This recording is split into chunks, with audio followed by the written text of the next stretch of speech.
The quarterback starting tonight for the Bulldogs.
Do you have the pregame? Yeah. Okay, you have that? Okay. Did you want me to play it? No, I'll let you know. You'll be.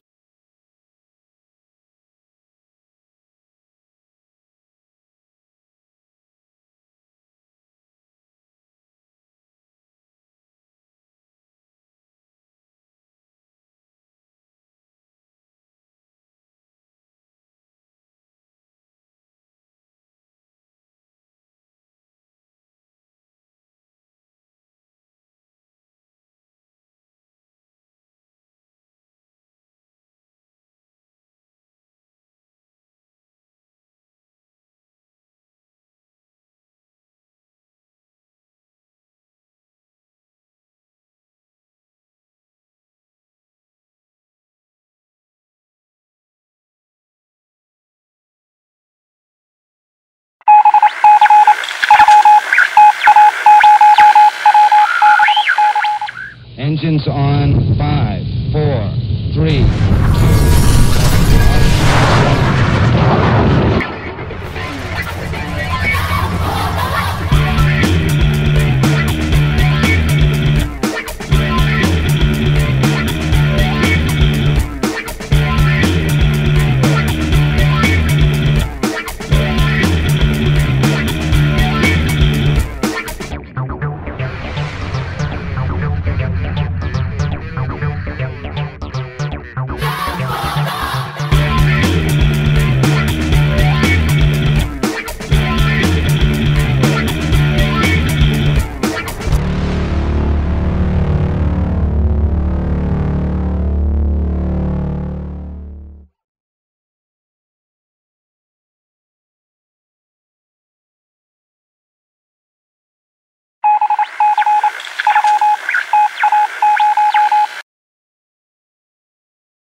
Good evening and welcome to Goodman, Mississippi, where tonight the 4th-ranked Mississippi Gulf Coast Community College Bulldogs take on the Holmes Bulldogs.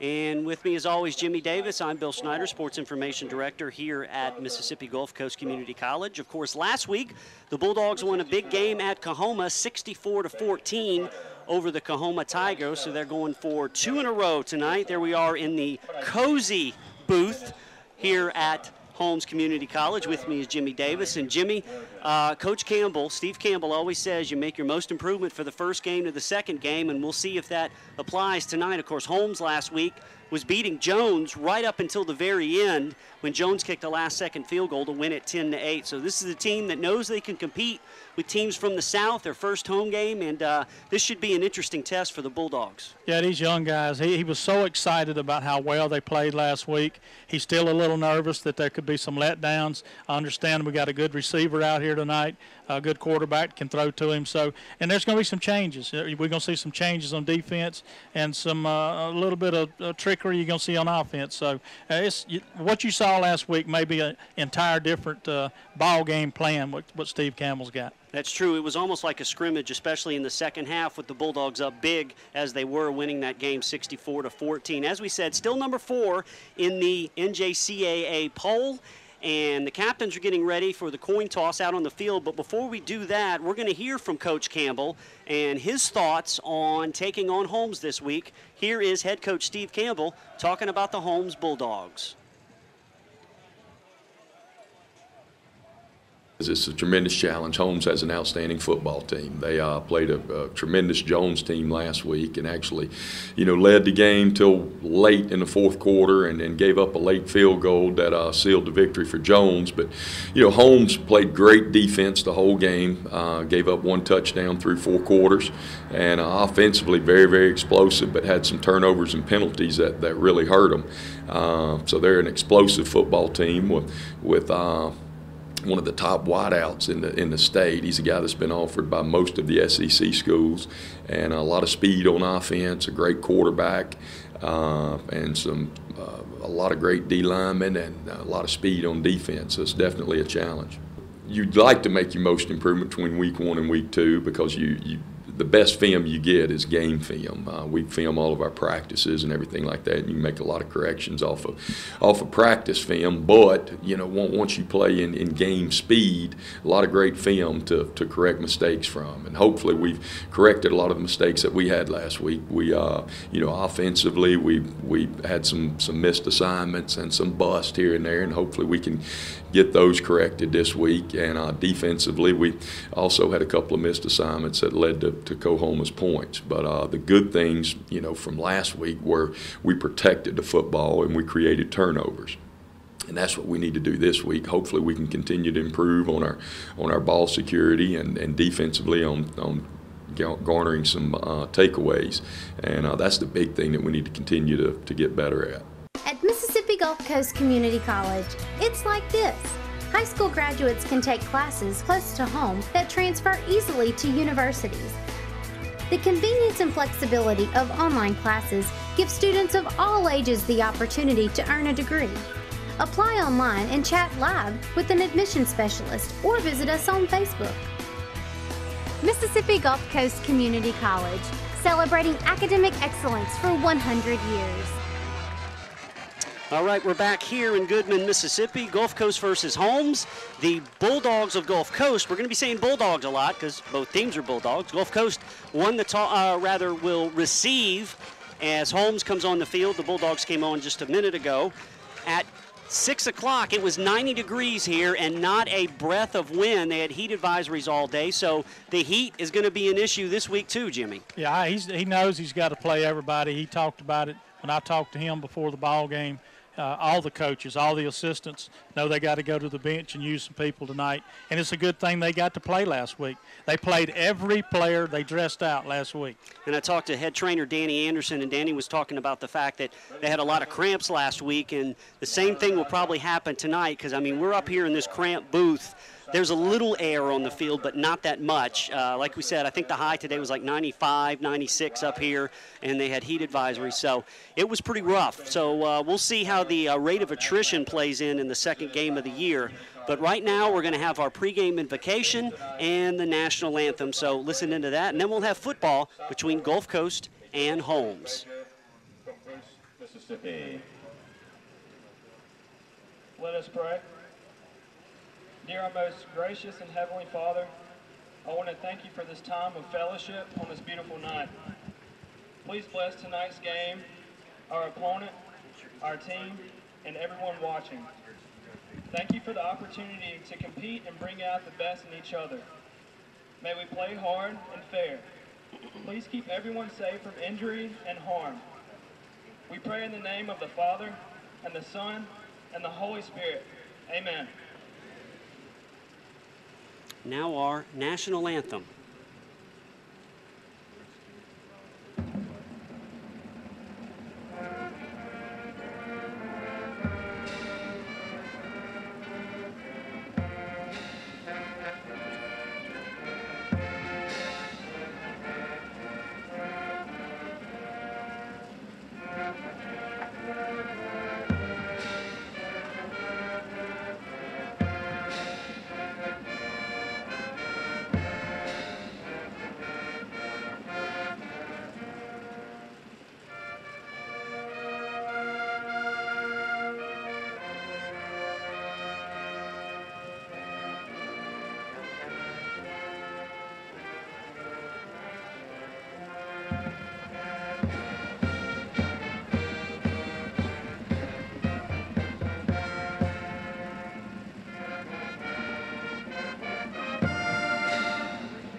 That's the small but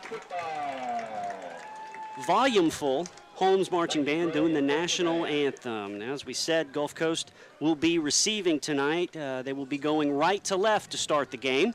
And you saw the flag there, Jimmy, during the national anthem, hardly moving, and I think it's just going to get even calmer. Maybe the wind was blowing at 1 mile an hour, so it's definitely warm, especially up here, as we said in the press box. It kind of cramped, and not a lot of air moving around, and there's not that much down on the field either. So, you know, but that's typical for early September, you know, that type of thing. They've been practicing in the August heat, but it's just like Coach Davis told me, Steve Davis, the defensive coordinator. What's interesting is the guys were playing hard last week, but they got tired real quickly. That could happen again. A lot of adrenaline from the young players. You know, they're young, not pacing themselves well. They worked on that, what short week they had to work. But I still think it's going to go down to depth in the ball clubs and how well your second liners, when they come in, to spell your front liners and see how they do, especially your linemen. You know, your linemen, both offense and defense. All right. Teed up for Holmes is Matt Spencer, the kicker. He puts his right foot into it, and we are underway. Taking it on the goal line is Byron Nettles. Nettles out to the 15, cuts it right across the 20, where he's brought down at the 23, and that's where the Bulldogs will start. Of course, the quarterback is sophomore Clint Hatton. Clint had 216 yards passing and 3 touchdowns last week. He was 11 out of 16, almost picture perfect, kind of Drew Brees-like. Of course, last week on the first play of the game, he hit Daquil Williams for 75 yards to get the Bulldogs on the board. So we'll see how the Bulldogs start this game. 1st and 10, second game of the season against Holmes. They start from the 23 with 2 wideouts to the left, 1 to the right, and a running back behind Hatton. The first is a give up the middle, and getting across the 25 to the 26-yard line is Anton Thornton. Thornton had 73 yards rushing and 2 touchdowns last week for the Bulldogs. Picked up about 2 or 3. It'll be second and right around 7 coming up for Gulf Coast. Opening moments of the game, no score. Thanks for joining us here on MGCCCBulldogs.com and on 103.1 FM WOSM. Now the signals come in from Coach Campbell. He's got 3 wideouts to the right, 1 to the left. Thornton in the backfield with Clint Hatton. Now coming to motion is Nettles. They give to Byron, who cuts it inside, breaks 1 tackle, breaks a couple, spins his way down to the 28-yard line for a modest pickup of about 3 or 4. It'll be 3rd and short coming up. So they're keeping it on the ground early, Jimmy. Yeah, and he said before the ball game, Byron did, he can't wait to get out there and get a lick or 2 on him. Then he'd get lathered up like a thoroughbred horse. So he's ready to carry the football. It'll be 3rd and 4. Now bad snap. Hatton picks it up. Let's see what he can do with it. Running to his right and simply throws that one away. So a bad snap that time. Shut down that drive for the Bulldogs, and they go 3 and out. And even though that was a bad play, that could have been a lot worse. The Clint Hatton last year might have tried to do something Terry Bradshaw, Brett Favre-esque, but instead he just wisely threw it away, and the Bulldog offense will live to fight another day. And that's something you didn't see us do last week. We didn't have that kind of play. Nothing like that, and no turnovers. Now back to punt is Zach Pinkerton, the freshman. He's standing on his own 15-yard line. Back deep to receive is Danielle Huffines. And a short kick by Pinkerton. It does get across midfield, takes a Gulf Coast bounce, and rolls inside the 40 to the 35. And that's where Holmes will take over, 1st and 10 for their first series of the game. They are led by quarterback Dennis Robertson last week against Jones in a game that Holmes lost 10-8. Robertson threw a touchdown pass to their big-time wide receiver, number 2, Jonathan Rump. Rump is 6'5", 215 pounds. Coach Campbell was talking about him. A lot of the SEC scouts are looking at him. Their big running back is number 5, John Kern, rather 25, John Kern. Kern had about 40 yards rushing last week. So, 1st and 10 for Holmes, their first offensive possession of the game. No score, first quarter. And it's Robertson looking to his right, and the pass is caught by Rump at the Gulf Coast 40. Rump cuts it inside to the 35, and right off the bat, a big play by Holmes. 30 yards, and they're in Gulf Coast territory. That's why Coach was worried about Rump. He can play. Well, we were in single coverage that time. The pass was underthrown, and it's a good thing it was. If it was on target, it's probably going to be picked off. He underthrows it, receiver comes back to it, big gainer. A gain of 30, first down at the Gulf Coast 35. Robertson looking left again, going deep for Rump, and that pass is incomplete. Good coverage that time over on the far sideline by Kennard Johnson. They were going to Rump again, but Johnson was on him, and that'll bring up 2nd down. Steve Davis told me before the game the way they run their offense that they're going to have, the Gulf Coast had to work on a different defense this week. You're going to see man coverage on our corners out there, but you're going to see a safety blitz instead of a linebacker.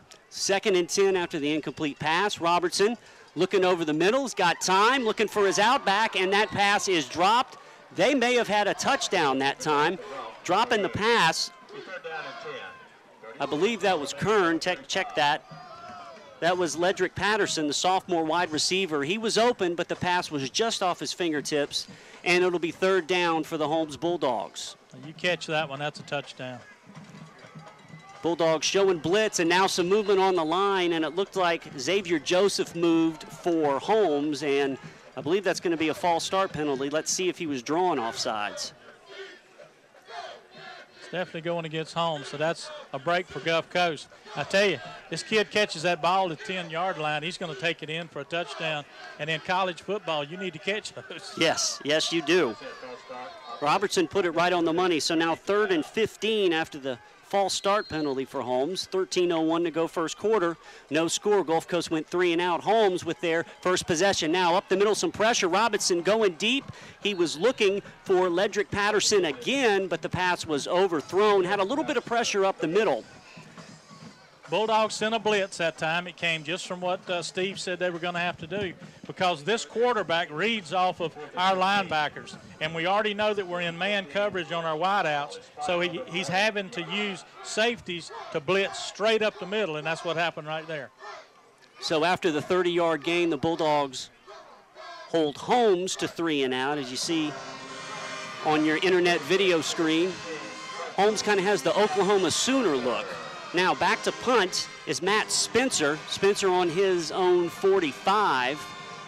Takes the snap, and I thought that was going to be a pooch kick, but he stroked it out of the end zone, and the Bulldogs of Gulf Coast will get it for the 2nd time this evening. No score, 12:48 to go in the first quarter. Gulf Coast with their 2nd possession, trying to work the kinks out after that first drive. That only netted him about 20 or 25 yards, so kicking it out the back of the end zone. I'm like you. I thought he probably wanted to try to kick it right at the 2 or 3 yard line, but out the back it goes, and Bulldogs get a little bit of a break there. So they'll set up on their own 20, 1st and 10. Anton Thornton in the backfield with Byron Nettles. 2 wideouts to the right. I believe that's DeQuill Williams and DeAdrian Terry Now Hatton takes the snap, gives to Nettles on the sweep, and Nettles tries to cut back, and he will go nowhere. In fact, he lost 4 yards that time. Bobby Hill, the sophomore linebacker from Eupora, Mississippi, in to shut that play down for Holmes. Yes, it looks like right now the offense that Steve is running out there, that they're putting 8 men in the box, and it's causing a problem for the Bulldogs. Let's see if they do some play action now. Second down, free play as flags come down, and Hatton just tried a free one to DeAdrian Terry, but I believe that's going to cost Holmes 5. It looked like one of their up men jumped, and we'll see here what the call is. Well, we got one in the second, 2 in the secondary, too. There might have been a hold back there, too. That'd have to be a hold or a pass interference. I'm hoping there won't be as many penalties in this game as there was in that Dallas Giants opener last night. There was more laundry on the field than in a locker room after a football game. It was a lot of infractions. I didn't think the Giants looked very well. They didn't look like the world champions last night. Yeah. Hakeem Nicks, their all-world wide receiver, dropped about 4 passes. But, you know, it's the opener. It's kind of weird, though, to have a game on a Wednesday. I know they did it because President Obama's doing his speech tonight, but it's just, I've always thought that was kind of strange. I like it NFL to start on Sunday, but that's just me. Now let's see what we've got. They're still talking. And it was pass interference against Holmes. So I think they may have jumped off sides, but then there was some interference, so the Bulldogs took the better of the 2 penalties for them, and that's going to be an automatic first down at the Holmes 35, the second penalty already on Holmes. You got to credit, your sophomore quarterback and running the play. Even though he knew he had a free play and they didn't blow the whistle, the receivers ran their routes and he put the ball up. And Gulf Coast is always good about that. They practice the linemen holding their spots when the infractions occur like that to have a free play. So it's 1st and 10 after the pass interference penalty, and we will go back to action. Clint Hatton at quarterback's got Cade Amaker back there as the super back, and Byron Nettles behind him. 12:16 to go, first quarter. No score between the Battle of the Bulldogs. Hatton, play action, looking right, now rolls out, coming back to get it. Right at the 46 is Tyrone Williams, and a nice sliding catch. Williams did kind of a down and out, came back to the sticks, and the Bulldogs pick up 12 and a first down. Bill Hatton threw that ball the only place he could. He was in double coverage. Anything up and inside is going to be picked off. And his poise as a sophomore is very evident. It was in the first game, and it is tonight. Now up the middle, Byron Nettles, nice hole across midfield, down to the 47-yard line. So a nice pickup for the sophomore from Moss Point on first down, and now back-to-back successful plays for Gulf Coast. Yeah, Steve Campbell's going to get this running game going one way or the other. They go through so many formations. He's going to find one that works. He will. 2nd and 5 after the Nettles gain. Hatton fakes it, now keeps it up the middle, down to the 45, and across the 45 into Holmes territory, down to the 44, so it'll be 3rd and short coming up. And I just really like the way Hatton is doing things in these first 2 games. Of course, it's early in the second one, but he has really looked good and in command of the offense. All right, 3rd and 2 after that gain.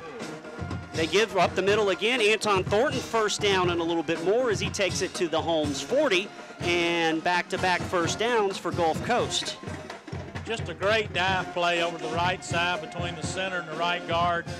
Good blocking at the attack. He gets into the secondary. I was down there by him. He's bigger and lost some weight. He's more muscular this year than last. He is, but he's still a bull. 1st and 10, play action. Hatton going deep, looking for Tyrone Williams, and Williams makes a falling catch at the 2-yard line with a corner draped all over him. That's going to be pass interference, but it doesn't matter. It's going to be 1st and goal Bulldogs. A terrific catch by the freshman. That's the exact play we scored on the first play of the game last week, and he kept his composure. The ball was beautifully thrown. The defensive back all up his back and still catches the ball down. They'll spot it somewhere around the 2-yard line. Williams, of course, had a touchdown catch last week in that romp over Kahoma, and now he sets up Gulf Coast in great shape on the Holmes 1-yard line. The Bulldogs will get 4 cracks from the 1, and if you're a betting man, you put the odds on the Bulldog offense. 39-yard pass play from Clint Hatton to Tyrone Williams, the freshman. Now 1st and goal, they give to Nettles. He puts his head down, bowls his way close to the goal line, and he is in. Touchdown, Bulldogs. They draw first blood here in Goodman. Well, it comes off the way that we started last week. We got the running game this time going in lieu of the pass, but the pass is what set the score up, and a great job. 2 or 3 good passes shown by our sophomore quarterback, Hatton, and he is just dead on. I mean, you couldn't ask for him to run the ball club any better than what he's doing. Yeah, his efficiency so far in these first 2 games has been ridiculous.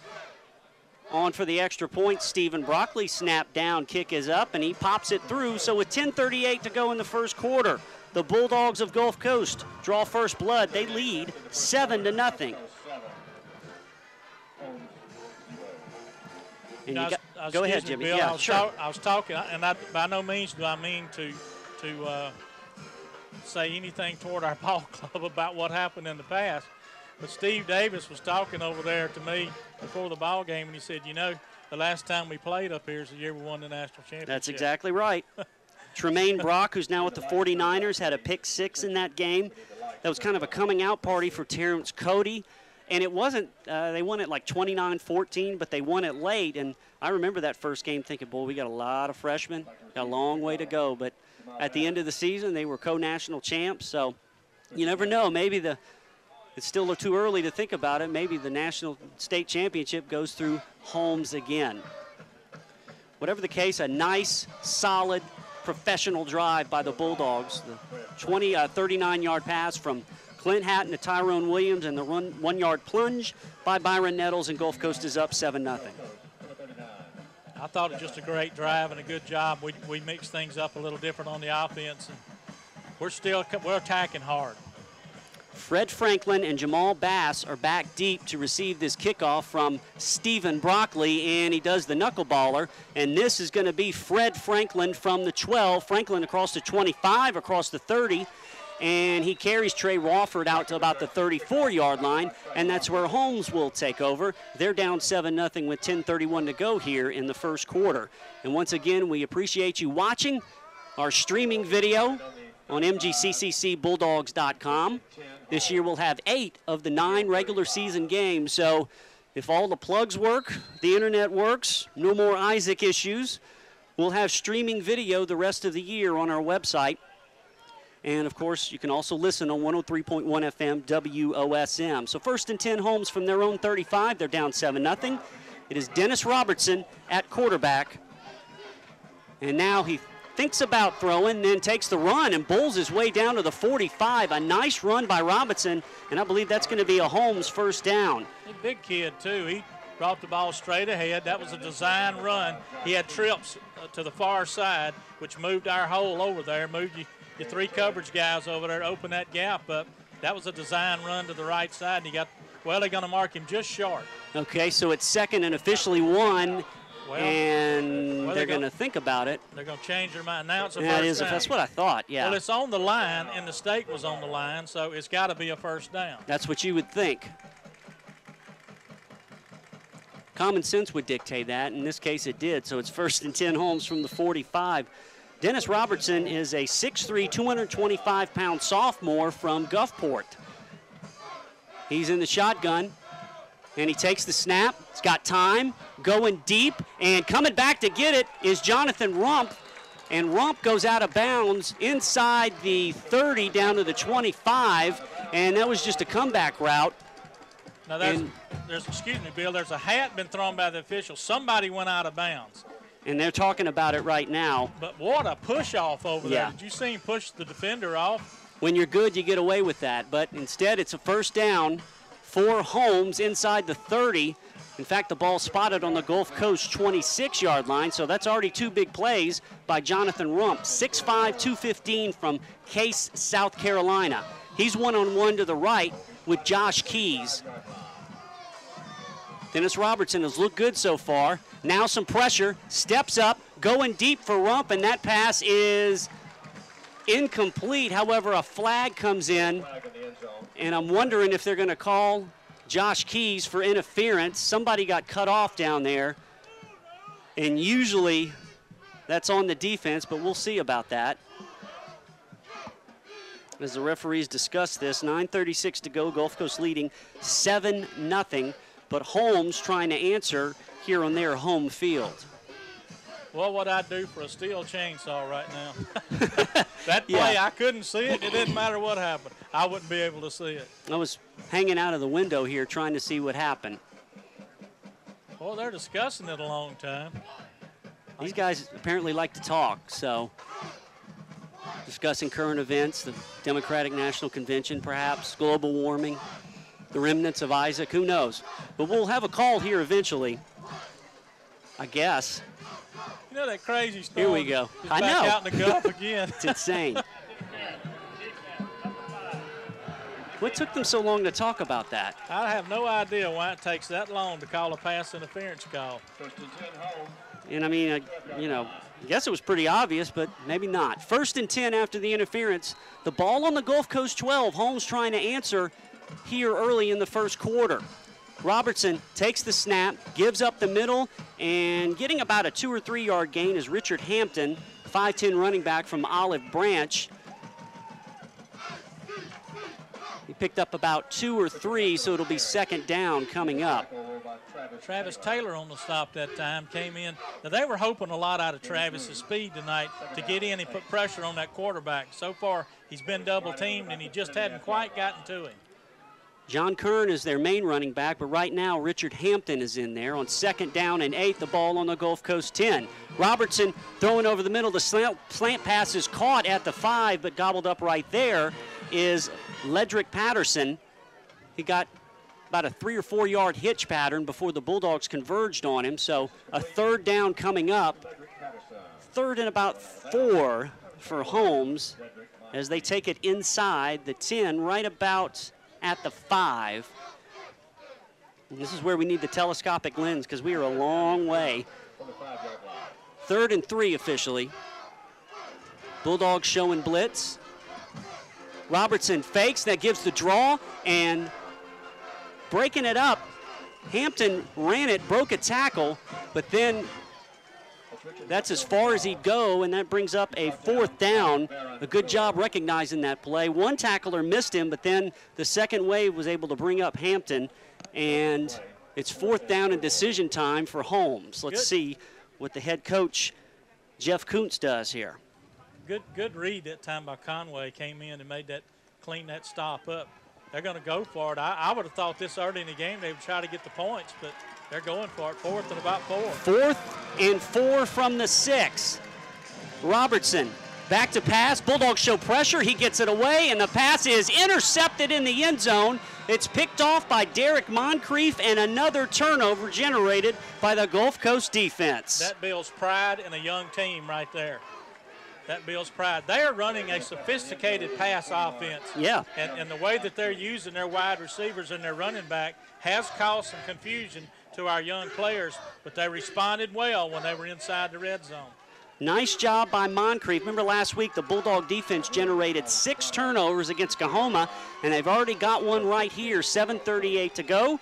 Gulf Coast holds on to its 7-0 lead. There were 2 guys that Robertson had a chance to throw to. The first one was too high, and Moncrief broke on it, caught the pass, and stopped the drive, so it'll be 1st down Gulf Coast from their own 20 after the turnover. Clint Hatton this time gives to Byron Nettles on the sweep. Nettles dances his way across the 20 and is stacked up right there for little or no gain. So some holes open, then they closed, and the Holmes defense converged. It'll be 2nd down. Last drive, when we hit those openings coming straight ahead, we ran right at their defense. This time Nettles tried to stretch it out, and that's not working. They've seen that in the film from last week. They're covering it up pretty well. You know, Steve Davis told me we don't run a lot of different stuff. We just do it well. So it's easy to catch on film. It's a little different to try to execute. Now on 2nd down, the swing pass to Adrian Terry. Terry breaks 1 tackle and takes it out to the 32, and that's going to be close to a Bulldog 1st down. So nice job by DT, taking it out to the 32, and that is going to move the chains. Adrian Terry, of course, was our model for our Bulldog uniform video you may have seen on YouTube and Facebook, and there moves the chains for Gulf Coast. So nice job by DT. That's the Bulldogs' 5th first down of the first quarter. The ball spotted on the 31, 1st and 10. Clint Hatton gives up the middle. Nettles dances his way inside, then outside. He's got room across the 40, kicks it outside across midfield and run out of bounds there, but not before he takes it into Holmes territory. A nice run by the sophomore from Moss Point. He was aggravated that he did that. I think he thought he had a little more room, and before you know it, he had stepped on the end line, on the sideline, but he had a little bit more room, and he wanted to take it straight ahead. Great move inside, man. He made a super move. That takes it to the Holmes 47 where it's 1st and 10. Hatton on play action swings it out to Cade Amaker. Amaker bulls his way across the 40 and picks up a little extra down to the Holmes 36. A nice job by the sophomore, Cade Amaker, who's playing the role of tight end / superback for the Bulldogs. 9 yards. I thought he had stretched the ball over. Evidently his knee hit before he got it over, but a great job. Good play action fake that time. Right now, Steve Campbell's got Holmes right where he wants him. He's got him confused.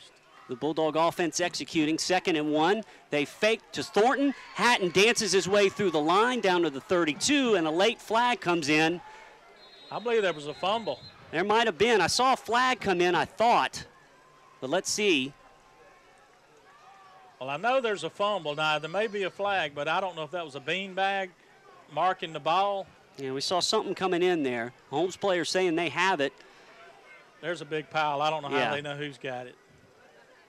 Holmes says they got it, and they do. And they give the ball over to Holmes. So Hatton, at the end of the play, loses control, and that's the first turnover of the season by the Gulf Coast offense. So Holmes gets a turnover of their own to stop a Gulf Coast drive. Well, Steve Campbell very unhappy there because he had already gotten all he could get, and he went down. That's the first mistake we've seen him making a game and a half now. You know, you'd really like to see if that ball, he hit, you know how you hit with your elbow or sometime and it pops it out of your hand, the ground causes it. Yeah, it's tough to tell. It was on the far sideline. So with 5:43 to go, here in the first quarter, Gulf Coast ahead 7-0. Holmes gets the ball 1st and 10 on their own 31. Dennis Robertson, the quarterback, has looked good so far for Holmes. He's back. He's got time going deep for Rumpf, and that pass is overthrown. This time, good coverage by Josh Keys. And we've seen this freshman-laden secondary. They did great work last week. Here, they're going up against a Terrell Owens type receiver. I'm talking about with the size, not the T.O. flamboyance. But when you got those big guys like that, it is a tough assignment to hold them down all game. Good job that time by Keys.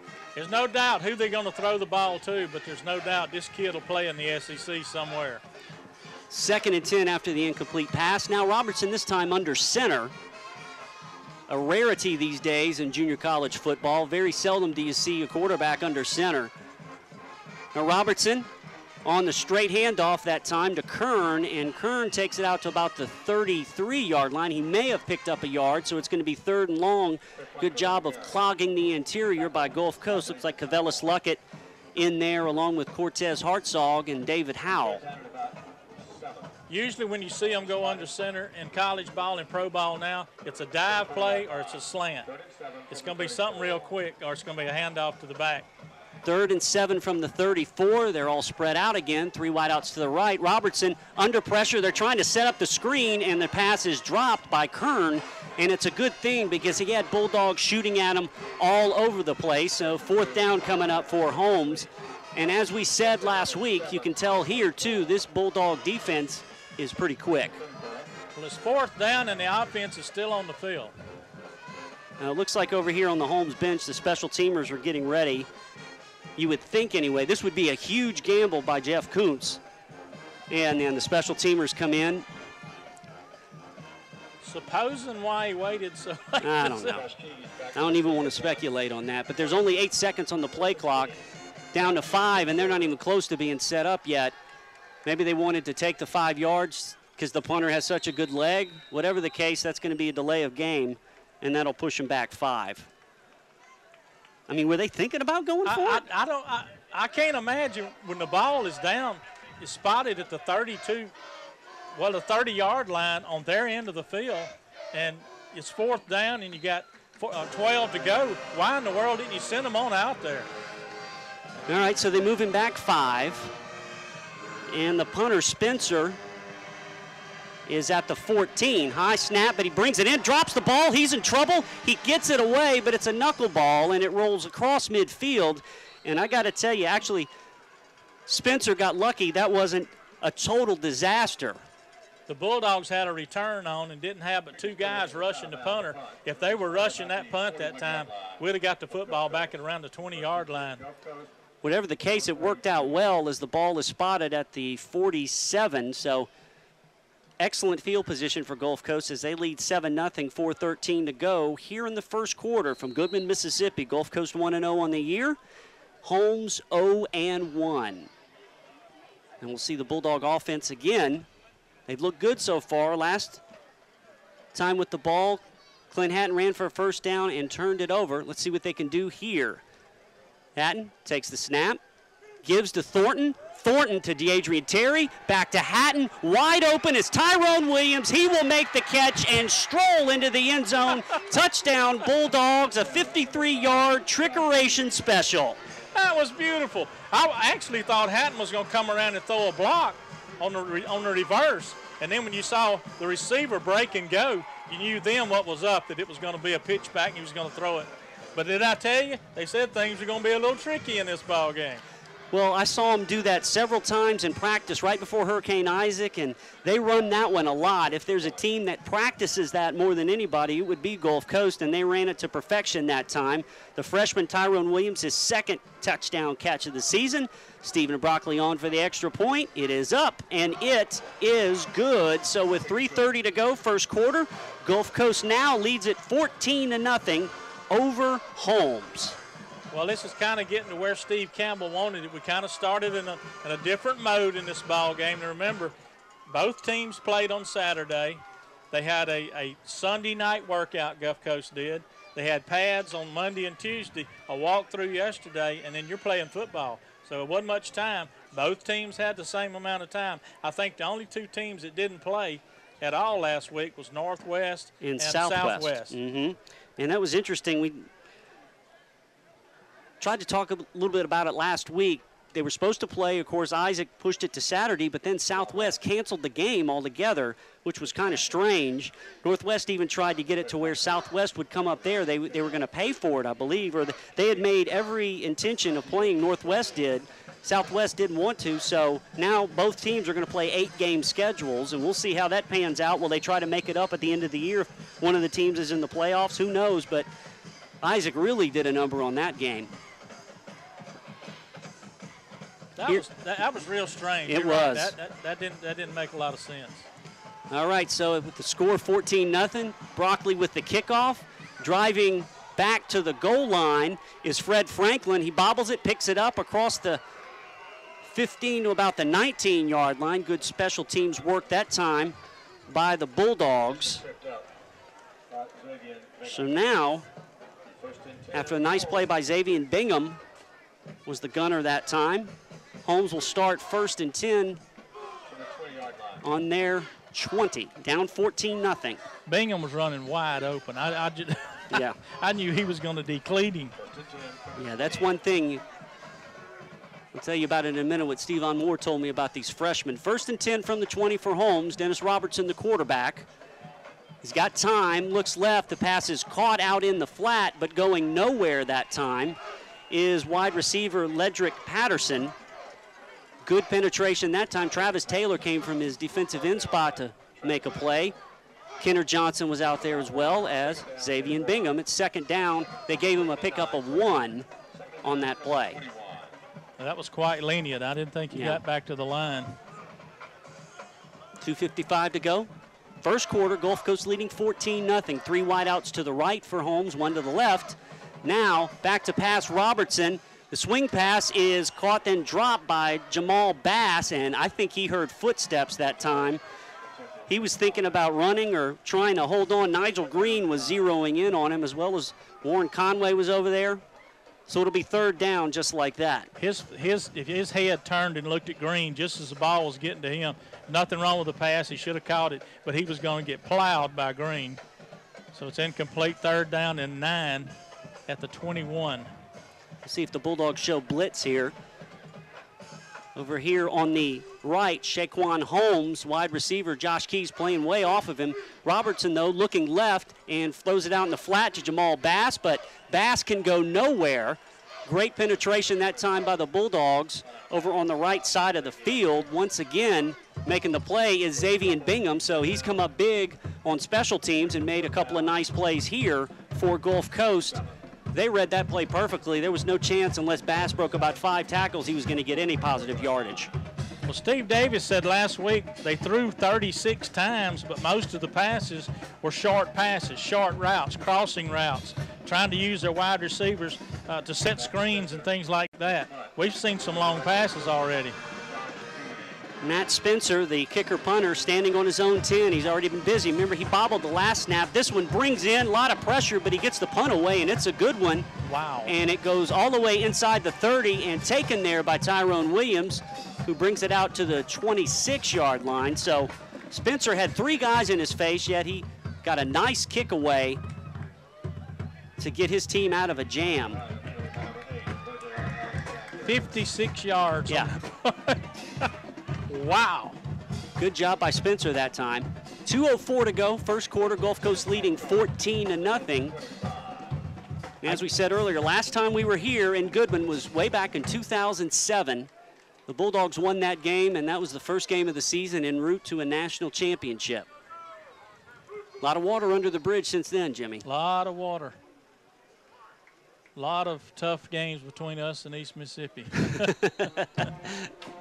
First and 10 from the 25 for Gulf Coast. Coming in motion is Brister, and they give it to Justin Brister. Brister taking it outside on the wide receiver reverse sweep. He takes it out to the 36-yard line, and that's a Gulf Coast first down. Nice job by young Justin Brister from D'Iberville, and that moves the chains for Gulf Coast. Good blocking over there by the Bulldogs. It was a good wide receiver block.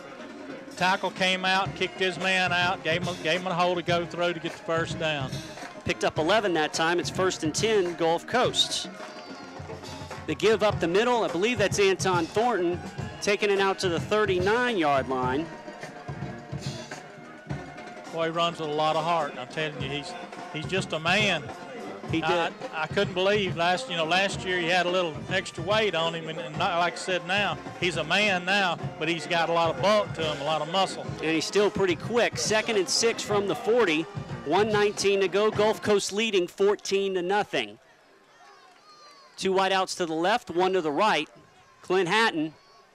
Nettles in motion, he fakes to him. Now Hatton, plenty of time, going deep again into double coverage. The pass is tipped, and I believe it's intercepted, and it is by Holmes. Chris Givens was just playing center field out there. That pass was going to go a little longer, but there were 2 men back there with Tyrone Williams, and Givens was there to clean up the mess. The second turnover by the Bulldogs tonight. That was an ill-advised pass by Clint Hatton. He had too much coverage down there. You see Coach Campbell talking to him about it over there. He had single coverage on one receiver on the sideline. To put one up one-on-one, that's the man he should have been throwing to. He hadn't made many mistakes since the season started, but that one was one on Clint. First and 10 for Holmes from the 25, 1:01 to go first quarter. Gulf Coast leading 14-0. 3 wideouts to the right for Holmes, and the give is up the middle and going nowhere. In fact, going backwards that time for Holmes is Richard Hampton. 3 Bulldogs in on that stop. Trey Wofford, Cortez Hartzog, among others. It'll be second down. Well, I think he lost one. They plugged the hole well. You had, like you said, 3 or 4 guys there around the football. 2nd and 11. 3 wideouts to the right, 1 to the left. Taking the snap is Robertson. Now Howell gives him some pressure. Robinson gets away from it, and Robinson takes it back to line of scrimmage, breaking a couple of tackles and dragging 3 people across the 30 to the 32. Nice job of escaping by Dennis Robertson. Cavellis Luckett, among others, there to make the stop. David Howell looked like he might have had him, but Robertson slipped his grasp and made a positive out of a negative. Well, we should have had him stopped, like you said, back in the backfield, but I really think we should have had him stopped at about the 28-yard line. That's it. And that's the end of the first quarter, but a very prosperous first quarter for Gulf Coast. They get a touchdown pass from Clint Hatton to Tyrone Williams and a 1-yard run by Byron Nettles. After 1 quarter of play, Gulf Coast leads it 14-0 over Holmes. We will take a 30-second break and regroup and get ready for second quarter action here on Bulldog Live and 103.1 FM WOSM.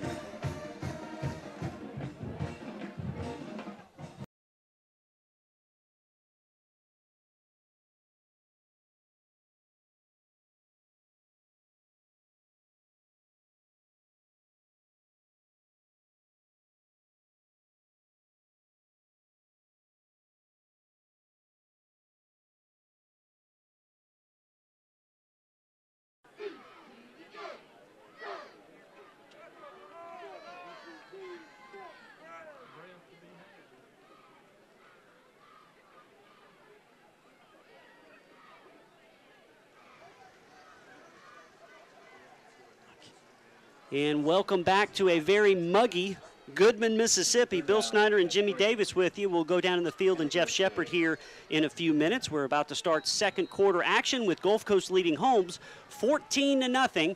Holmes facing a 3rd and 3 from their own 32. Now Dennis Robertson looking over the middle. The pass is caught for a first down at the 35. Ball was fumbled and then recovered by Holmes. Yeah. Jonathan Rump comes in to recover the fumble by Ledrick Patterson, who's been a busy guy over the middle tonight, and he paid the price on that one. Patterson is 6 foot, 185 pounds. He's their over the middle guy. Jonathan Rump is their deep specialist. And it looks like Patterson is down. The Holmes training crew over there checking him out as we just start the second quarter. In just a second, we'll go down to the field and see what Jeff Shepard has to say.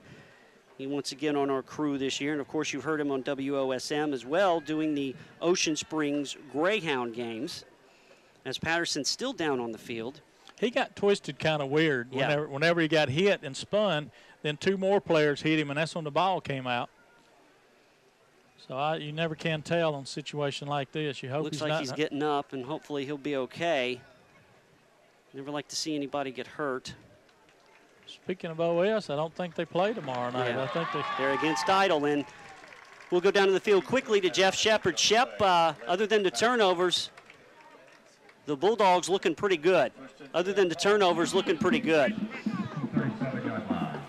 Shep, other than the turnovers, Gulf Coast looking pretty good in that first quarter. Yeah, Bill, absolutely. We've seen a couple of years, when the Dogs take these long road trips, maybe to the Delta or up this way, maybe they come out flat. Not the case tonight. These guys are fired up. Byron James of Moss Point leading the way. He's really got the guys going. Clint Hatton's looked good on some passes, but of course, the fumble and the interception. So we'll talk to Coach Campbell at halftime about what he thinks happened on a couple of those plays. All right, Shep, is it as hot down there as it is up here? Because we are broiling in this press box. Well, I'm excited that they turned the lights on. So the viewers at home tomorrow night on the Bulldog Blitz will actually have a video to look at. So that was good. That was nice. But, yeah, it's a little steamy down here. And we can see you in that mustardy yellow shirt that we are all wearing, given to us by Brenda Davis.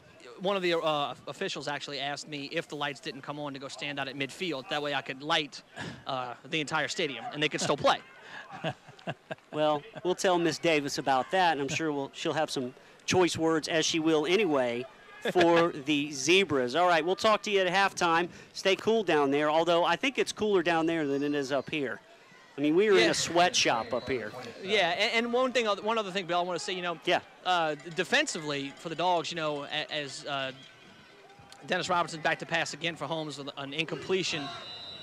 This is a quarterback situation we don't really see a lot in Mississippi junior college football. We've got a guy who just likes to line up and sling it. Yeah. I mean, they're going to throw the ball 40, 45 times tonight. So the secondary is going to be tested a lot tonight. Yeah, there's only been maybe 2 or 3 runs, one of them by Robertson.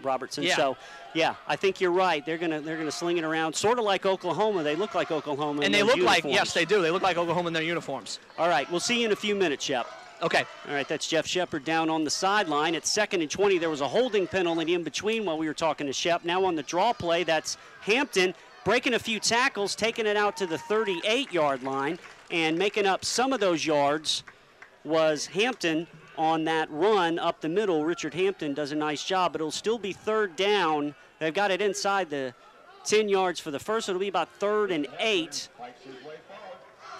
Boy, you don't see that defensive secondary and the defensive backs and linebackers like Gulf Coast miss those tackles like they just did on that running play. Officially about 3rd and 8 from the 39. Robertson looking right, swings it out. He's got Kern. Kern breaks a tackle. He's got more across the 50, and Daniel Kern is going to take it to the house. Touchdown. Holmes on the screen pass. There is a flag in the backfield. We'll see what that's about. But that is a 61-yard touchdown for Holmes. We brought the house. We blitzed 6 or 7 guys. We brought everybody, and that flag is roughing the passer. And of course, that's going to be declined. So Robertson to Daniel Kern, and Kern takes it 61 yards for the score, and Holmes gets on the board for the first time this evening. Now Spencer on for the extra points,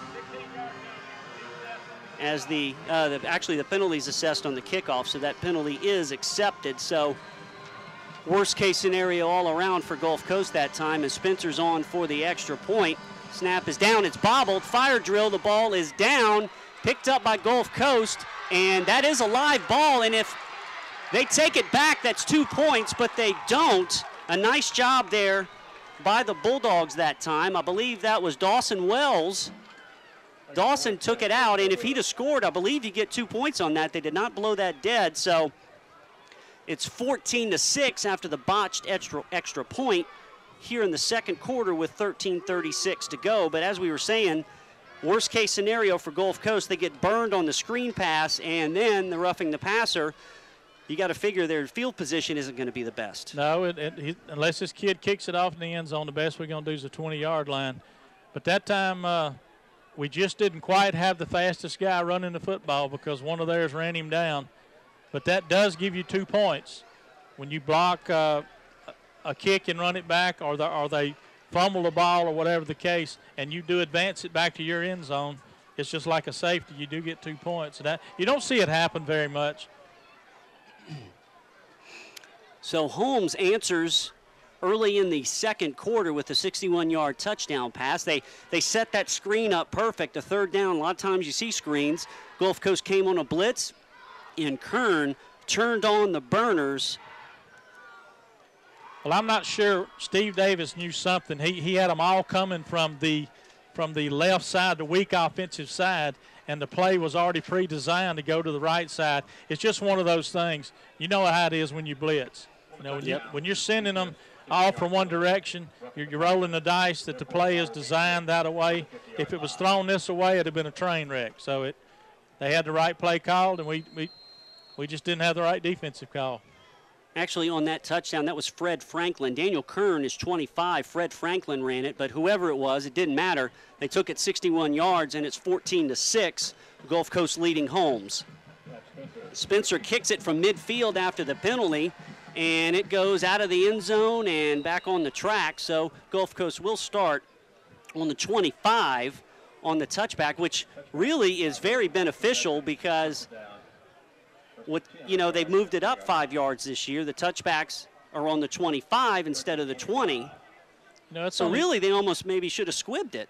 That's exactly right. Or angle kicked it or something like that to hit it in a neutral zone somewhere and try to recover the ball. That's just giving up 25 yards. They really did, and you're going to see, I bet, during the year, if stuff like that happens, coaches are going to get wise to that and make adjustments. So 1st and 10, Gulf Coast. From their own 25, they lead 14-6. Up the middle, Byron Nettles kicks it outside, across the 30, across the 35, and run out of bounds on the far side. But he is close to a first down. Just nice job by Nettles. Nothing inside. He bounced it outside and made a nice run out of it. It's going to be very close, and it is a Bulldog first down. That's Gulf Coast's 8th first down of the first half. Well, just pure strength and great effort that time by Nettles. From the 36-yard line, it's 1st and 10 Bulldogs. They give this time to Antoine Thornton. Thornton kicks it outside across the 40 and to the 41. and a nice job by Thornton picking up about 5 or 6 on first down. You try to single tackle Thornton when he's got a head of steam up, you're going to be sore tomorrow. Thornton, of course, had 2 touchdowns last week. He had a 63-yarder and a 2 or 3-yarder. There he picked up 3.5 as the ball is on the 40-yard line of Gulf Coast. They lead at 14-6, 12:49 to go. First half, Hatton gives up the middle. Thornton dragging a couple of people and picks up about 2 or 3, so it'll be 3rd and maybe 5 coming up for Gulf Coast. Other than the 2 turnovers, the Bulldog offense has been pretty solid. But when you lose that turnover battle, they are 2-1 right now. Of course, we got a long way to go. A lot of times that can get dicey. 3rd and let's call it 6 from the 42. Now time is called on the field. And I think we got a clock issue maybe. Or did the Bulldogs call timeout? Holmes called timeout. So with 12:18 to go, Gulf Coast leading 14-6. Of course, next week is the home opener and the South Division opener for Gulf Coast as they host the Hines Eagles, one of the teams that's predicted to contend for the MACJC South Division title this year. Of course, we had that terrific game with Hines last year when Gulf Coast won it 35-26 to secure the South Division title. They've got a lot of those speedy freshmen from last year coming back. They won their first game, and tonight they play Coahoma, so you got to figure they'll probably be 2-0 coming into Perk next week. Need to get your ticket now or make arrangements to be on the Perk campus. A lot of things will be going on. It's our first home game. Yeah, we got the backyard barbecue at 4:30 over at Heidelberg Hall, and then the first game, so it's going to be a lot of fun. And we'll be streaming as well, and on 103.1 FM, WOSM. That's next Thursday night, September 13th at 7 o'clock at A.L. May Memorial Stadium. And I'll give you some figures on just how good Gulf Coast has been at home a little bit later in our broadcast. Right now, play resumes. It's 3rd and 5 from the Gulf Coast 42. Hatton in the backfield. Thornton back there with him. 2 wideouts to the right, 2 to the left.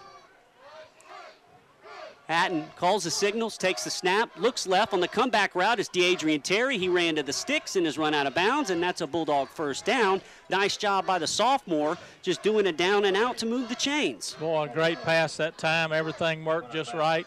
Went down, got the first down, made sure he had it, made the curl, pass right on target. Keeping the tempo going does Gulf Coast. The ball just outside of midfield, 1st and 10. They give the Nettles on the sweep. He cuts it back inside.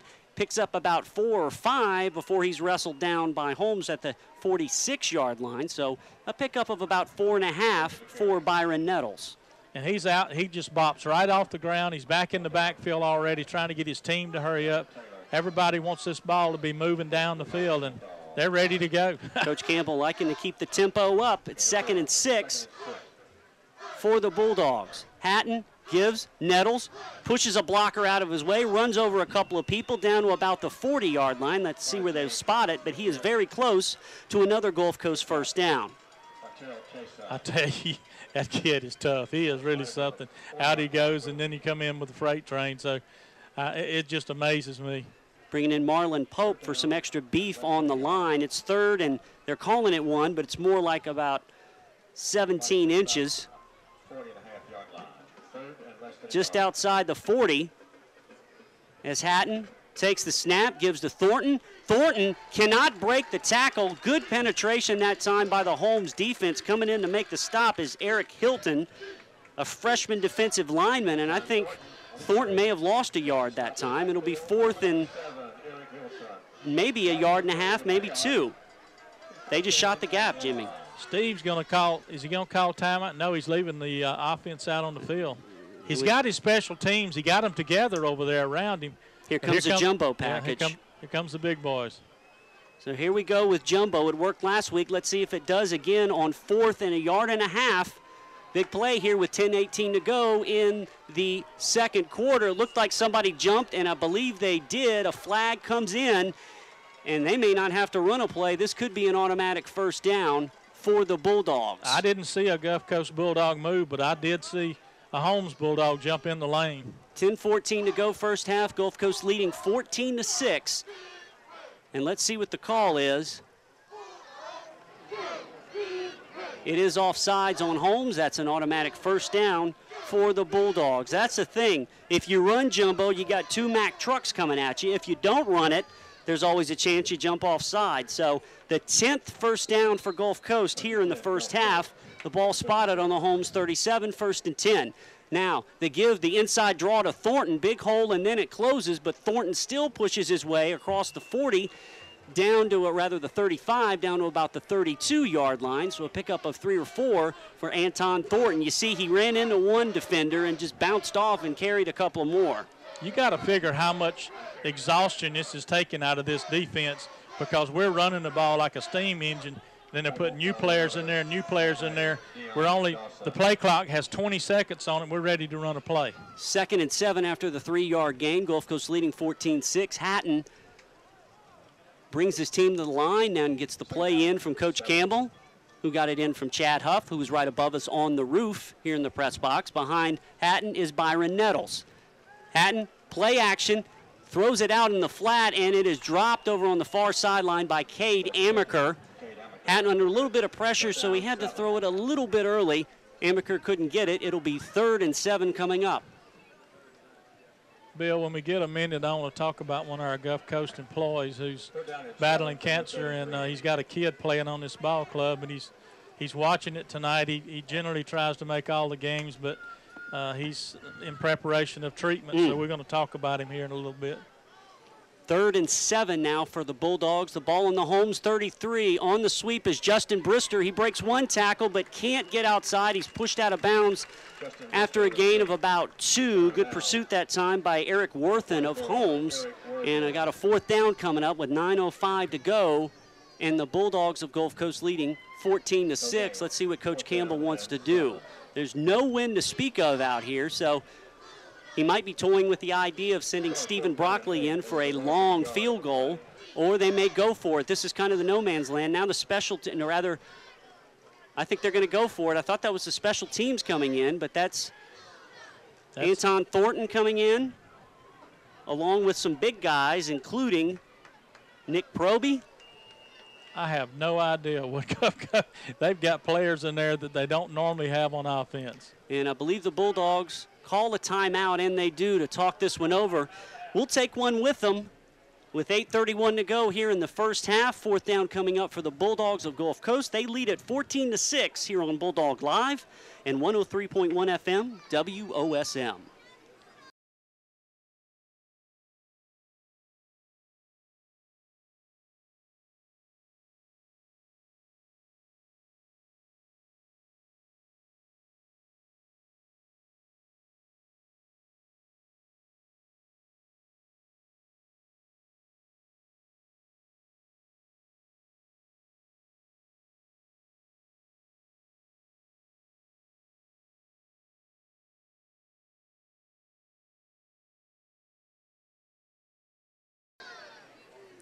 Back at Goodman, Mississippi, Bill Snyder, Jimmy Davis, Jeff Shepard on the sideline, 8:31 to go. 2nd quarter, Gulf Coast leading 14-6, facing a 4th and 8 on the Holmes 34. Bill, if you look out there and see number 42, that's Jay Yates. He plays super back, tight end. Well, his dad, Bill Yates, has been with Gulf Coast many, many years at the Jackson County campus, and he's I think tonight, spending the night at Hines in preparation for some treatments. I did not know that. I know Jackson, Bill very well. So, Bill, our hearts go out to you. He is watching the game on streaming. So, good luck. Our prayers are with you, Bill. 4th and 8, play action. Hatton rolling to his right. He could probably run it if he wants to, but he throws it deep, and the pass is tipped and incomplete. Going deep that time was Grayson Chambliss, and he needed about another step to make that happen.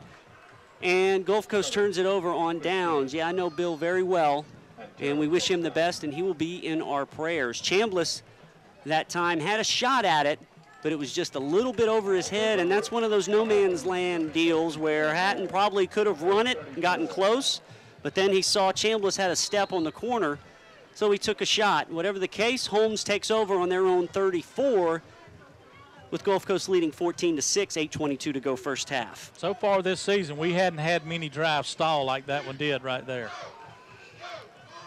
Holmes has definitely come to play. They lost last week on a last-second field goal down at Jones. Now Dennis Robertson, their quarterback, double move, going deep. The pass over the middle is caught inside the 45 to the 41. It's caught by Daniel Huffines. And Robertson with a nice pump fake right there in the seam. And Holmes is in business again in Gulf Coast territory. Little dude, too. He's only 5'7". They got him at 160. He's probably 135, 140. And he knew he was going to get hit. He got hit from both sides, but he hung on. At a 26-yard gain, first down, Holmes. Robertson under pressure, shovel pass to Hampton, and Hampton is gobbled up by Brandon Keel and pushed backward. Now, Keel missed a tackle about 2 or 3 or 4 plays, running plays ago, but he didn't miss that one right there. He attacked and drove.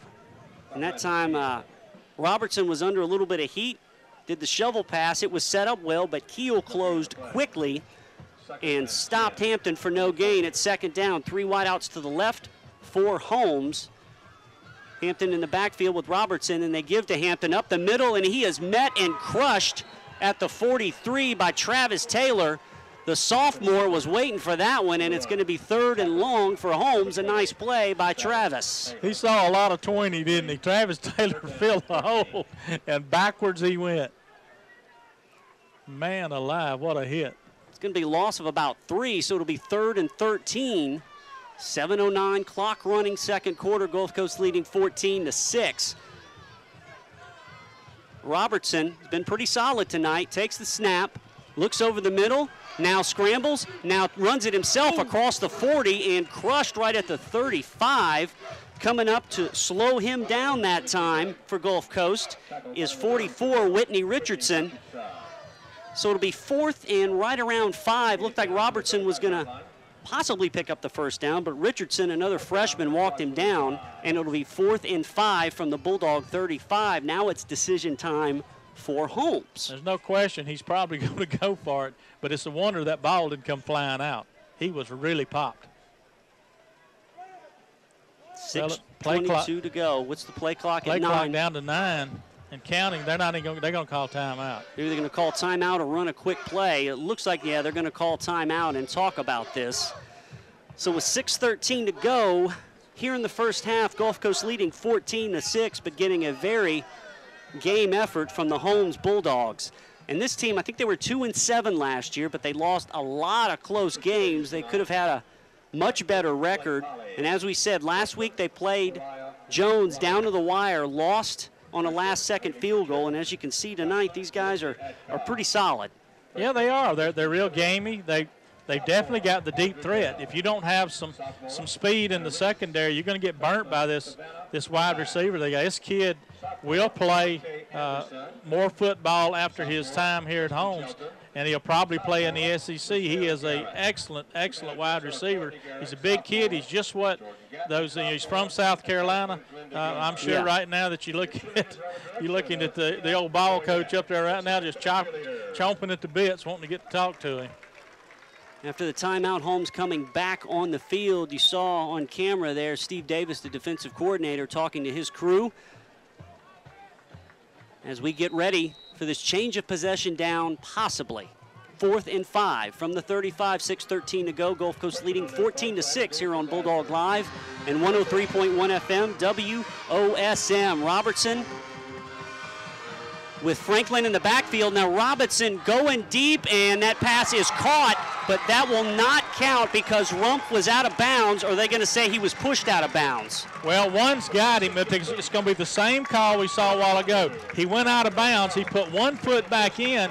I believe they're going to let the catch stay. I don't know how he caught it, and I don't know how we didn't get pass interference called on us. He made a great catch. Now, he was out of bounds, but I think they're saying he was pushed out, and at this level, you can still get away with that. Whatever the case, it's going to be first down for Holmes, 1st and goal on the Gulf Coast 4. So Jonathan Rumpf comes up again with a big play for the Holmes Bulldogs. And Bulldog had pressure that time on him, but got to him late. He really got hit hard, but he completed another long one. 1st and goal from the 4. Robertson gives up the middle to Franklin on the draw play. He walks in, touchdown Holmes. It's 14-12. Well, this is a growing up time right now. These guys had no problem with those wideouts last week. Yeah, this isn't Kahoma, as you can tell. A little different ball team here now. Little more talent. This kid can throw it. This kid can definitely catch it. Go get it. And the Holmes Bulldogs are an extra point away from being 1 point down. Of course, they botched the first extra point snap. Spencer in for the extra point. This snap is another bad one, but he got his foot on it, and it's no good as well. So the Holmes special teams is misfiring here with 5:54 to go in the first half. Gulf Coast now sees the lead shrink to 14-12. So Jonathan Rump on a long pass play on 4th down over here on the near sideline went out of bounds, but they said he was coerced out of bounds. And then Fred Franklin scores from 4 yards out. That's Franklin's second touchdown tonight. So 5:54 to go, and Gulf Coast now nursing a 2-point lead. And as you said, it's growing up time for the freshmen. That's a long way from last week against Kahoma. You know, they teach those secondary guys to use the sideline as their friend to force them out of bounds like that. But this kid somehow or another found a way to get back in bounds. The good ones know how to do that, and Rumpf certainly did. We've called his name a lot tonight. 5:54 to go, 14-12. Gulf Coast leading only by 2. Let's see how this young team responds here in their first real test of the season. Well, it's gut check time. We got plenty of time to move this ball down the field, and it's time for our guys to step up.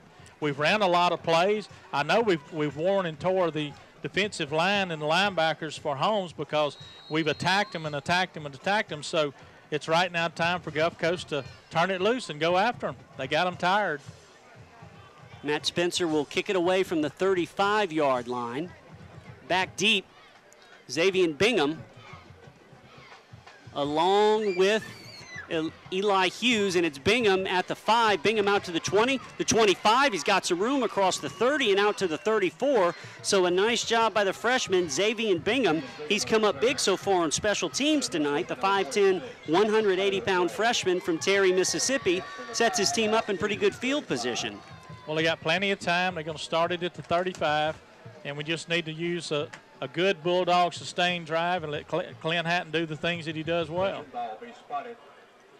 Hatton already has a long touchdown pass to Tyrone Williams, but Hatton has also fumbled and thrown an interception. So a mixed bag tonight, but it's 1st and 10 Gulf Coast from their own 34. They lead by 2, 5:46 to go. Second quarter from Goodman, Mississippi. Hatton takes the snap, the swing pass out right.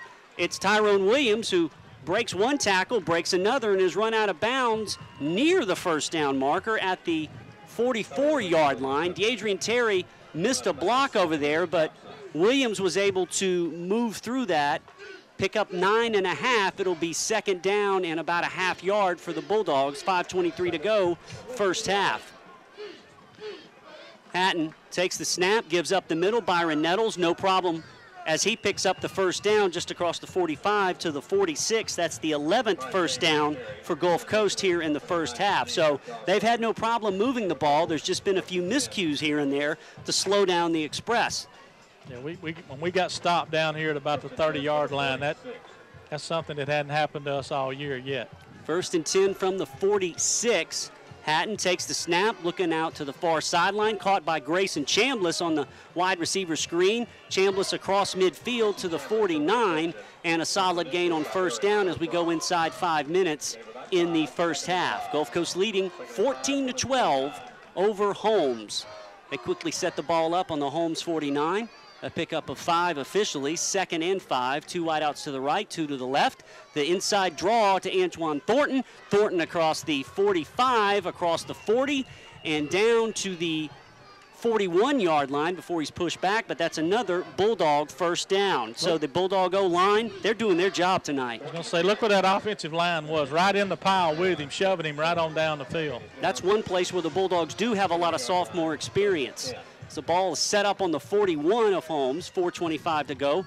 14-12, Bulldogs leading. Hatton Another inside draw, this time to Thornton again inside the 40. He only picked up 2 before he's brought down by the aggressive Holmes defense. That ball popped out, but he was down when it came out, so the whistle had already blown.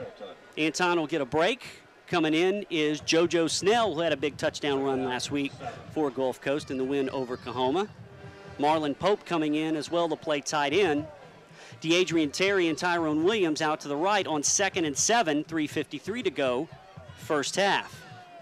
Hatton, low snap, he gives it to Snell, the same play they've run the last 2 times. Snell jukes his way inside the 35 down to about the 30, and once again, the Bulldogs close to a first down. It's going to be 3rd and about a half yard. Last time they had trouble with this. Let's see what they run with 3:30 to go. Well, they're running the same play out of different formations, with different backs. And you got to figure, since they're burning that left side that might be where this play is going to go. At the 31, 3rd and 1 for Gulf Coast. They're stacked to the left. They give up the middle. They've got the first down and a little bit more. I think that's Nettles. Couldn't tell who got it right off the no. It's Anton Thornton, excuse me. Either way, it is a first down for Gulf Coast. Good power blocking by the center, the 2 guards for Gulf Coast. 13 first downs here in the first half. So it'll be from the 27, 3:07 to go. First half, Gulf Coast trying to add to their 14-12 lead before halftime. JoJo Snell and Byron Nettles in the backfield. Tyrone Williams and DeAdrian Terry split out right with Clint Hatton at quarterback. He takes the snap, gives, cutting inside his Nettles, big hole across the 20. He kicks it outside to the 10, to the 5, and Byron Nettles is in. Touchdown Bulldogs from 27 yards out. Well, he had a hole to run through that you and I could have made it through, and then all he had was one cut and one defender to beat. No problem with his speed, and in the end zone he goes. The 2nd touchdown of the year for Byron Nettles. Actually the 3rd, because that's his 2nd tonight. He scored 1 last week, so 3 touchdowns for Byron, and the Bulldogs are up 20-12 pending the extra point from Stephen Broccoli. I hearkened back to 2007-08 that time. Of course, Sean is Stephen's cousin. Stephen boots it through, though. And with 2:45 to go, the Bulldogs go back in front by 9, 21-12 over Holmes. And you wanted a workmanlike drive. You got it that time, Jimmy. Well, I believe that Steve Campbell knows that he can beat this ball club running the football. And you see what he's doing. He's using the pass to feed it outside to make them run. He's making that defense run everybody down. But his power blocking, you see what our linemen are doing. They're pushing them into the secondary. And these guys we got are so fast and so strong. Well, all they need is a seam. Just give them a seam. You saw it right there. They're gone. Just like Gail Sayers used to say, give me 20 inches of daylight. That's all I need. And that's all Byron Nettles need for his 3rd touchdown of the season. Gulf Coast leading 21-12 here on Bulldog Live and 103.1 FM, WOSM. Of course, next week we'll have our scoreboard, we'll have our instant replay. Mike Sewell, our graphics designer, is directing tonight, so we kind of have a pseudo-skeleton crew. We don't have our full complement here, but we're still bringing you great pictures and great audio and great action here from Goodman, Mississippi. And, of course, you can get updates on the Bulldogs at Bulldog Live on Facebook and also at twitter.com/PerkSID. And as you see, Stephen Broccoli ready to kick it off. And back deep for Holmes, Fred Franklin and Jamal Bass. Broccoli puts his foot into it, and that's going to drive Franklin back to the goal line. Franklin out to the 15, to the 20. They run him over to the sideline, and he's stopped right there at the 26-yard line. So a good job by the Bulldog special teams. Actually, that's Jamal Bass. It's hard to tell because Bass and Franklin are about the same size, and from this angle, 9 and 5 kind of look alike, especially far away. So either way, it's 1st and 10. Holmes from their own 26. They're down 21-12, but they've moved the ball well tonight, Jimmy, especially quarterback Dennis Robinson and wideout Jonathan Rump. They're as good as advertised. We've got to find a way to get to him before he throws the football, and we hadn't done it. We're getting to him, but he's already thrown the football. Robertson, the sophomore from Gulfport, has looked good tonight. Rump out here one-on-one to the left. Now Robertson rolling to his left, got some pressure, tries to get away but can't. Travis Taylor is there and gobbles him up for the sack. Brandon Keel was there to clean it up along with Warren Conway, and a big play by the Bulldog defense that time to shut down Robertson. You just said they had to get after him, and they did that time. Well, Steve Davis said Travis Taylor's got to use his speed to get to this quarterback because he's so much faster than him, and this is the first time Travis finally got him. Clock down to 2:03 and counting. It'll be 2nd and 16 after the 6-yard loss. 3 wideouts to the left. Robertson back to pass. Little shovel pass inside to Hampton. Hampton kicks it outside, then cuts it back inside. Picks up a little bit of yardage back to the 24-yard line. We've seen a lot of work tonight out of the running back position from Richard Hampton, a freshman from Olive Branch. But still, it'll be 3rd and long with 1:33 to go in the first half, and Gulf Coast leading 21-12. We'll go down to the field with Jeff Shepard here in just a few minutes. He'll catch up with Coach Campbell. 3rd and 11 after the 5-yard gain from the 25. Robertson in the gun, looking right. Now the quarterback draw. He's got some room. He breaks one tackle, breaks another one out to the 35. He's about a half-yard short of a first down, I believe, and he got his helmet taken off that time. He's got to come out of the game. Once you That's lose right. your helmet, he's got to come out for one play. He does, and he does come out. Let's see who they bring in as the replacement quarterback on 4th down, or are they going to punt it away? It's 107. They're about a half a yard short. It wouldn't surprise me if they go for it. Now coming in to play quarterback is Justin McDonald, a freshman. Good call there, picking up on that new rule. We've seen it a few times in college football. That's really the first time we've seen it at the JUCO level, at least in our first 2 games. So let's see what they do. They come out to measure this. 1:07 to go. Gulf Coast leading 21-12 in a very entertaining first half from Goodman, Mississippi. And the chain gang measuring, and he is about a half a football short. He's short. That's about as close as you can get it and not get it. It's not far. But, you know, they're in no urgency to run plays. They're taking a lot of time off the play clock. And when you got, you know, they're not backed up to their 10-yard line. They got the ball out here at the 35-yard line. They're still taking a lot of time to get the play in and get the play off. This will be an interesting call here. Justin McDonald, the freshman from Pearl, is the backup quarterback. He comes in because Robertson lost his helmet. And by rule, he's got to come out. So let's see what they do here. 1:07 to go first half, 4th and 1 from their own 36. Gutsy call here late in the first half by Holmes. This is the kid that's been holding the snaps down there on the extra points. McDonald under center. Are they going to try to draw the Bulldogs off? Let's see.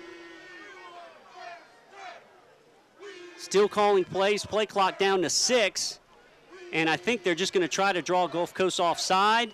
Is anybody going to budge? They don't. The Bulldog defense holds their water, and Holmes calls a timeout and runs the clock down to 43 seconds in the first half. Well, so it appears one of the coaches kind of upset, like he wanted to run a play, but I don't think at any time they were planning to run a play. Especially when you bring in your freshman quarterback who probably hasn't taken a snap all year. And as you said, he's had some issues on the extra points down there. He's dropped 2 snaps. So you got to figure the last thing they want to do is run a play in that point. Yeah, and fumble it away to the Bulldogs there at the 35-yard line, because we know what we'll do with a minute left here in the first half. Just a little bit surprising to me. Curious to see if Daquil Williams, I haven't seen him out there so far tonight. I don't know if he's not playing or we just haven't called his number. I'm looking over there. We'll find out about that at halftime. But, of course, Daquil made that terrific play, first play of the game. He caught 4 passes for 126 yards last week and a touchdown. But we have not seen him tonight. You're talking about big plays. He's definitely the big play guy this year for the Bulldogs. And now dropping into punt formation is Holmes, dropping deep is Tyrone Williams. We have 2 number 5s. I think that's Tyrone. It's either Tyrone or Josh Keys. Spencer will kick from his own 22. Gets the snap, boots it away, and rolls out of bounds right about at the 35-yard line. So Gulf Coast will have 34 seconds left. Let's see what they do, if they play it safe, get ready for halftime, or maybe try to hit a couple of big plays and, who knows, maybe try a long field goal. We'll see what kind of leg Stephen Broccoli has. They got 2 timeouts, so why not run a couple of plays, see what happens. But we'll see what Coach Campbell and Chad Huff want to do here just before halftime. You certainly can't second-guess these guys, because when I think I got them figured out, I don't. I would say they would run something that's been working very well for them, and if they get a positive gain, they're going to call a timeout, get up here and set, and they're going to try to get points out of it one way or the other. Why not work on the 2-minute offense here? Hatton with split wideouts to the left and the right. Takes the snap, play action, goes over the middle and to the left side, caught over on the far sideline. Run out of bounds at the 46 is DeAdrian Terry, who's done a nice job tonight on these intermediate routes. 27 seconds to go. Well, those 2 timeouts are important because they keep doing that right there. They're definitely thinking at least 3 points. 2nd and about 3 for Gulf Coast. 27 seconds first half. They lead 21-12. Hatton under pressure. The screen pass is over the head of Byron Nettles. Coming in after Hatton on a beeline that time was Bobby Hill on the blitz, and that threw off the timing. He had Nettles out there for the screen pass. Hill was untouched. He came straight in, gave no chance to Hatton to get the ball off. I mean, he got it off, but it was high. But that thing would have worked. There was nobody out there. 3rd and 2, 22 seconds left in the first half. Let's see what the Bulldogs dial up here. And the give inside to Nettles, and it looks like he got horse-collared. Another big play that time by Bobby Hill. Back-to-back big plays. I thought that might have been a horse collar, but it wasn't, and Nettles lost 2 yards. And the Bulldogs of Gulf Coast are just going to let the clock run out. And they stop it with 4 seconds. Bulldogs called timeout on 4th down. I'm not sure, but that should have been a 15-yard penalty. I really thought that was either a horse collar or a face mask, but whatever the case, Gulf Coast burns its last timeout with 4 seconds left, and we'll see what they do here, leading 21-12. Do you think with 4 seconds that Steve may try to throw this thing deep? I think he's playing a little chess game right now. What do you think, Shep? They're just probably going to pack it in, right? Well, I don't know. I mean, they're right about midfield. I wouldn't be surprised if they, dance around for a second, give the receiver some time to get downfield and try to take a shot at the end zone. Other than that, I mean, they didn't have to call timeout, Right. So I think, we might have one chance, take a shot. He's got a couple of receivers out there. I see DeAdrian Terry and is that Marvin Williams. So, he's got some receivers out there. I think that's what we're going to see. All right, so 4 seconds left as the Bulldogs talk it over. They come back on the field. We'll get back to Shep here in just a second and run this play, and then whatever happens, we'll catch up with Coach Campbell. 4 seconds left, 4th and 3 on the Bulldogs' 44-yard line. This should be the last play of the first half. Hatton with 2 wideouts to the right, 2 to the left. Thornton in the backfield. Hatton takes the snap, dances around, and he's going deep, and the pass is caught and dropped at the 20. Looked like that was Grayson Chambliss out there, but whatever the case, the first half is over, and Gulf Coast leads it 21-12 over Holmes, and we'll go back down to the field now as Jeff Shepard gets the microphone and is going to chat with head coach Steve Campbell and get his thoughts on an interesting first half. Shep, take it away. Thanks, Bill. The Dogs, when they wanted to, could really move the ball up and down the field at 13 will. first downs in the first half. Hey, Coach, 13 first downs in the first half. But, you got this look on your face. You realize that maybe we're our own worst enemies tonight, right? Oh, yeah. We've had 2 turnovers, which hurt us. And, we've given up a couple of big plays on defense. And offensively, we're spitting and sputtering. We're showing a little bit of our youth. Last week our youth didn't show up that much. But this week, we're making some mistakes that you can't make against good football teams. And but, you know, we need to get those corrected. And then Holmes is a good football team, much better football team than what they have been. Their coaches and their players are doing an outstanding job, and they got a good football team. It's a good football game. And they've got a quarterback that we don't really see a lot of in the state of Mississippi, a guy who wants to drop back and throw it first before he wants to run it. You know, you normally have these athletic guys, so is that a little bit different challenge this week? Oh, yeah. You know, very athletic guy that can run and throw, big, strong guy. That you know, is doing a great job for him. So, you know, he definitely presents a challenge because he's a big physical kid that can throw and run. All right, you got to pep up, man. We're up at the half. All right, Coach. All right, Bill, it's 21-12 at the half. I don't know if he's saving all of his emotion for the halftime speech or what, but, you know, he's normally got a little bit of fire in him, and he had it in the first half, his usual self, talking to the officials and things. Again, I mean, as Coach mentioned, though, Dogs really kind of killed a couple of their drives with the fumble, the interception. They went for it on 1 4th down and turned it over on downs. And so, you know, there's no reason to think that can't continue in the second half. You know, 13 first downs, that's a lot of yardage in the first half. So, you know, defensively, again, they're looking good. 2 plays. One of them, they missed a tackle on that kind of pass out in the flat. The guy goes the distance. And then one deep pass that Robertson throws downfield. So, other than that, it's been a pretty dominant half. Special teams, they're owning things. So I know he's going to look for the same, just make a couple of adjustments, and there's no reason we don't get out of here with another victory. All right, thanks, Shep. We'll talk to you a little bit later. I know why he did that. We were talking, Coach and I, the other day about getting old and trying to conserve energy. At least let's go with that anyway. Yeah, exactly. All right, thanks, Shep. We'll talk to you a little bit later. Jeff Shepard down on the sideline talking to head coach Steve Campbell. 21-12, the Bulldogs lead it here at halftime. And Jimmy, kind of like Coach talked about, now the youth has shown a little bit. We didn't see it much there at Coahoma, but we're seeing it now. A couple of turnovers. Holmes hits a couple of big plays, but when you have 13 first downs, you own the line of scrimmage and your special teams plays well. And you know, the defense hadn't been shredded by any means. They've made some big plays too, especially late in the half. So the youth showing, but still looking pretty good out there. I think you're going to see the Bulldogs come out and continue to pound the football using some misdirection, using a lot of backs like they've been doing. And on defense, I think we've about figured out how to get to the quarterback. Yeah, Travis Taylor making some big plays along with Warren Conway there near the halftime.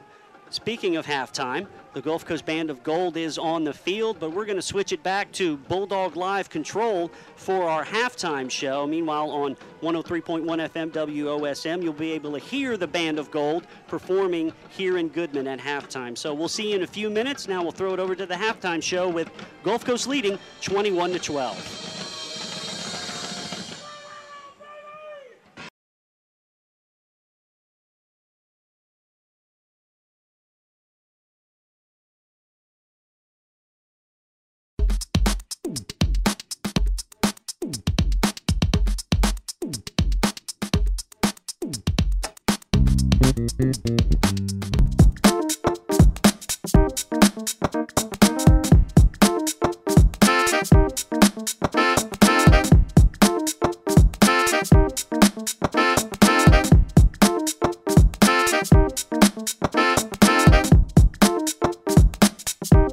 I feel good for the kids. You know, it's all about the kids, and for them to play that well and to go undefeated in MACJC competition. I mean, it was really exciting to watch that, especially coming down the stretch because, you know, we won all 5 tournaments. And then we enter state, so, you know, we're heavily favored to win state. And we win, and then we go into our region again. We're heavily favored, you know, and that was our 5th NJCAA Region 23 championship in a row. I knew we would be successful because, you know, that's just the way I am. I mean, I don't mean that egotistically or anything. I just, you know, I put my heart and soul into this, as everybody knows. And when you get good kids, you know, it's mostly about recruiting. And when you get good kids like I've been very fortunate to have, then, you know, winning a national championship or winning 5 regions in a row, you know, they make it easier.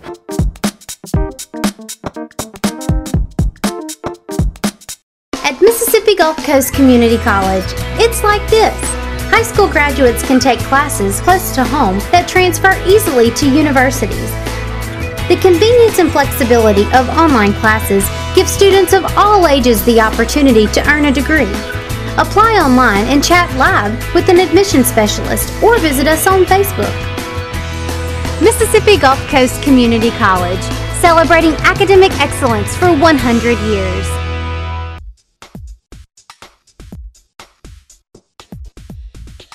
Hello, this is Coach Campbell, and I'd like to start with our play of the week this week. What I'd like to talk about today is a play that's been really good for us for the last couple of years. It's our bread and butter power play. Start off out of a 3 wide-out set with the super back and a tailback, 5-0 linemen. Our bread and butter, the first play we put in at the beginning of 2-a-days each year is our power play. And what that is, we want to get a double team at the point of attack between the tackle and guard, get good movement on whoever their down lineman is, double team to the second linebacker in the box. That being the first, that being the second. The center will block back and execute a choke technique. He's got to stop penetration and pursuit of whoever the first down lineman is on the backside. Tackle will execute a slam hinge, helping the center out, and then funnel hinge in the backside end. All right, what that does is that isolates a play side defensive end and a play side linebacker. Our super back is going to work upfield and kick out the defensive end.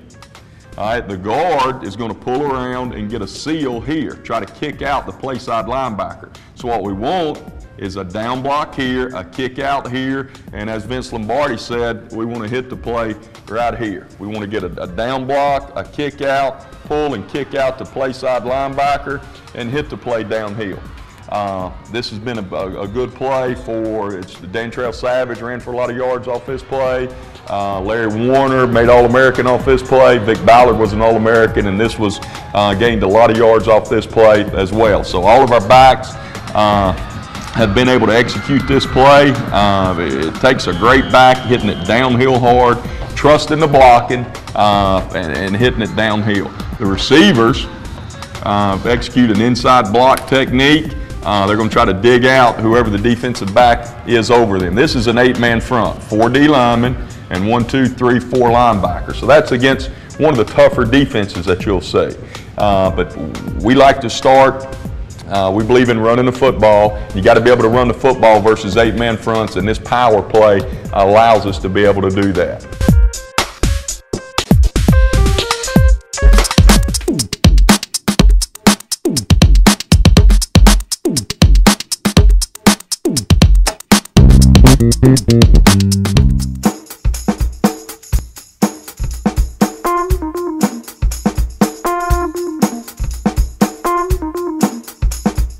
Coach Campbell really preaches on, doing the small details, doing the small things right, and any position you play, if you pay attention to the small details and you practice that really hard, then you can play near about anything at any size, and it always helps that Coach Campbell always hammers that into us. There's always a lot taller guys think that just because I'm only 5'10", they think, oh, he's a smaller guy, they're going to walk all over me, and so it's always a big motivation for me to, show them what I got. Quick!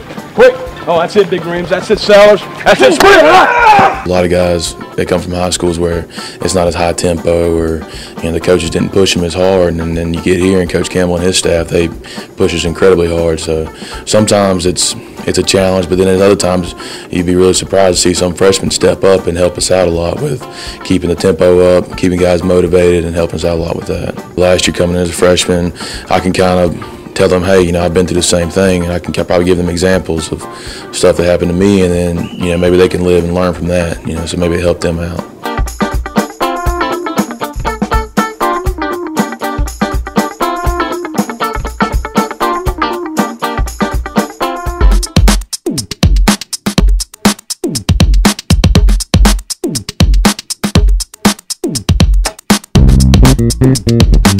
Guys, it's day one. Every great journey begins with but a single step.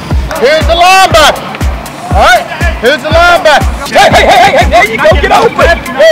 Good. Down. Ready. Ain't nothing in the gap. Who am I going to? Here's the stack. I'm the first backer. There's the mic. Get easy. All right, get out there. Good. Nice. Stay there, stay. Don't get back inside. Show. That's it. Right there. That's what it looks like. Okay? Here you go. 1-0 right here.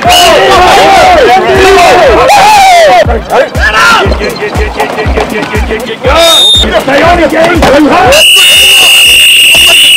There you go. I like it. That's what I'm talking about, baby. That's what I'm talking about. I like it. Good. Unless he's taking away the inside. If he's head up or outside, get inside leverage on coach. Stay there. Good. Stay there. Stay back. Stay back. Good job, bro. Keep moving your feet. Keep coming. Good dude, my creep, boy. You want to come? Get down in. Ready. Watch your back. Good. Wait, hands inside. Ready. Good. Drive it. Good. Get up. I want you to get a running start to him. Ready. Stay inside. Good. There you go. You're good. Let's go. Let's go, team. Go. Get outside. Go. If we'll get better every day, we'll get there. We will get there. Finish on one time. Finish. I was serious. Yeah.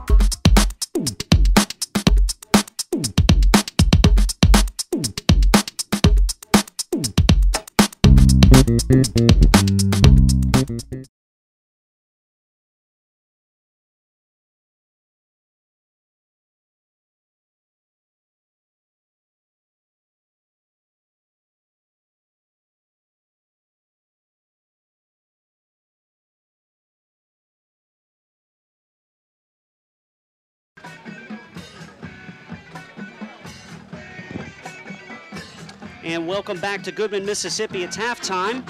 Game number 2 on the year. You hear the Holmes band entertaining the home folks here. The Band of Gold performing earlier under the direction of Del Trotter. Gulf Coast leading 21-12. We'll do some stats here and then head down to the field and do Jeff Shepard. First for Gulf Coast, Byron Nettles, 12 carries, 79 yards, and 2 touchdowns. Anton Thornton, 11 carries for 44 yards. Passing, Clint Hatton, 8 out of 14 for 146 yards, a touchdown and an interception. Tyrone Williams, 4 catches, 113 yards and a touchdown. DeAdrian Terry, 3 catches, 24 yards.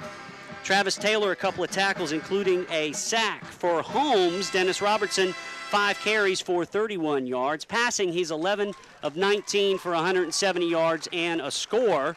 Their big play receiver, Jonathan Rump, 3 catches for 91 yards.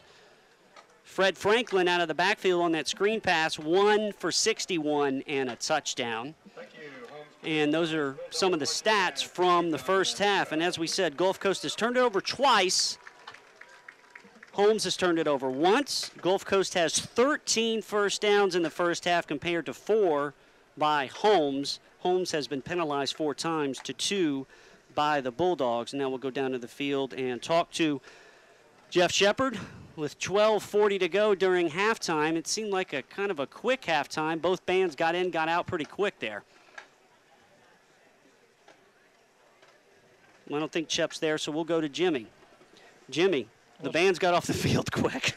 I think they wanted Gatorade.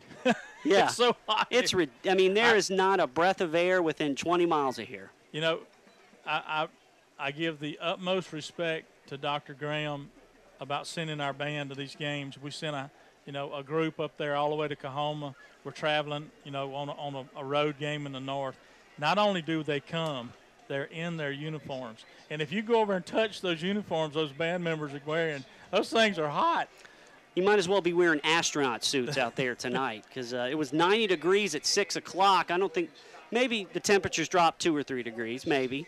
But there's high humidity, no wind, and as I moved outside to take a little breather, it's still hot out there. In our booth, we're in this antiquated press box, to say the least. Steve Diffie, the SID here at Holmes, is hoping for a new one sometime soon, but until then, maybe not. 21-12 here at halftime. We'll talk a little football, Jimmy. As we've said, 13 first downs for the Bulldogs. They turned it over a couple of times, and as we can tell, this is not Kahoma. This is a much better football team in the Holmes Bulldogs. This team's going to win some games up here in the north. Yeah, I think so, too. They could be, toward the end of the season, a sleeper factor coming in and surprising some folks. You better have a secondary, and you better have somebody that can get to the quarterback. They hadn't shown much running the football, which we've done well against. But that kid's out there, as you said, he is strictly a drop-back passer. He sets up in a deep pocket, and he's got one of the finest receivers there is in the state of Mississippi in junior college to throw to. He certainly does. I'm going to run through the scores. I don't have my internet up in here, but we do have Twitter. And when people are tweeting scores, you can update that stuff. East Mississippi leading their game 38-0 this week. Northwest taking on Colin. I'll get that score for you in just a second. I'm just kind of going through the tweets. Delta leads Pearl River at halftime, 23-22. That's very interesting score right there. Meanwhile, East Mississippi, they're leading East Central. It's East Mississippi leading East Central 38-0, so no problem for the #1 team in the nation. Here, of course, it's 21-12 Gulf Coast, and I just saw a tweet from Hines. Here's something interesting we can talk about. Freshman Anthony D'Angelo is in at quarterback for Hines. You remember Anthony, he was an excellent quarterback at Long Beach. He came to Gulf Coast to play golf. He played golf last year, didn't do too much on the golf course, so he decided to go to Hines, and now he's the quarterback for the Eagles. Who knows, we may see Anthony next week at Perk. Well, and when you look back, Anthony has some ties to Perk, not just through golf. His grandfather at one time was on the board of trustees. And there you go, there. Interesting. We'll go down to the sidelines, and Jeff Shepard. And, Jeff, I was going through some of the tweets. East Mississippi, no problem with East Central. Delta is leading Pearl River at halftime, 23-22. We kind of tossed this out there last week, Shep. Pearl River, especially head coach Tim Hatton, if they go 0-2 to start the year, what do you think that does to his job security? Wasn't Dylan Favre supposed to help them this year? Well, that was until Dylan got arrested. But he's still playing, though. That's a good point. I forgot all about that. Yeah. Yeah, but he is still playing, though. Right. I mean, I know that's our big rival, but you don't ever expect them to, to start 0-2. I mean, now granted. It's still early. Last week the loss was to the #1 team in the country, so that's understandable. But that'd be an interesting start to the year for them. Yeah, it would. Of course, we play them, I believe it's October 6th or 7th at Perkinston. So we'll keep an eye on that one. East Mississippi leading big as well. And we were just talking about Anthony D'Angelo. Remember how well he played at Long Beach? Of course, he came to Perk, played golf last year, really didn't do too much. He's an excellent golfer, and I'm saying because we have such a good golf team, he qualified for a few tournaments, but our team from top to bottom, I mean, they won the region, 5-time region champs, state champs. Sure. So he ended up going to Hines, and now he's playing quarterback. And from a tweet I saw, he is now playing for Hines. So who knows? We may see a D'Angelo against Gulf Coast next week. That would be interesting. That would be. I like Anthony. I've known, it's a great kid. Obviously, everybody basically that's involved with football on the coast knows D'Angelo somehow. Sure. Whether you've been around, down here your whole life like you have, or you're a newcomer like I was, you just run into Joey and his children and his wife. They're just an athletic family, and so that would be very interesting to see. Yes, Anthony's one hell of a golfer. Yes, I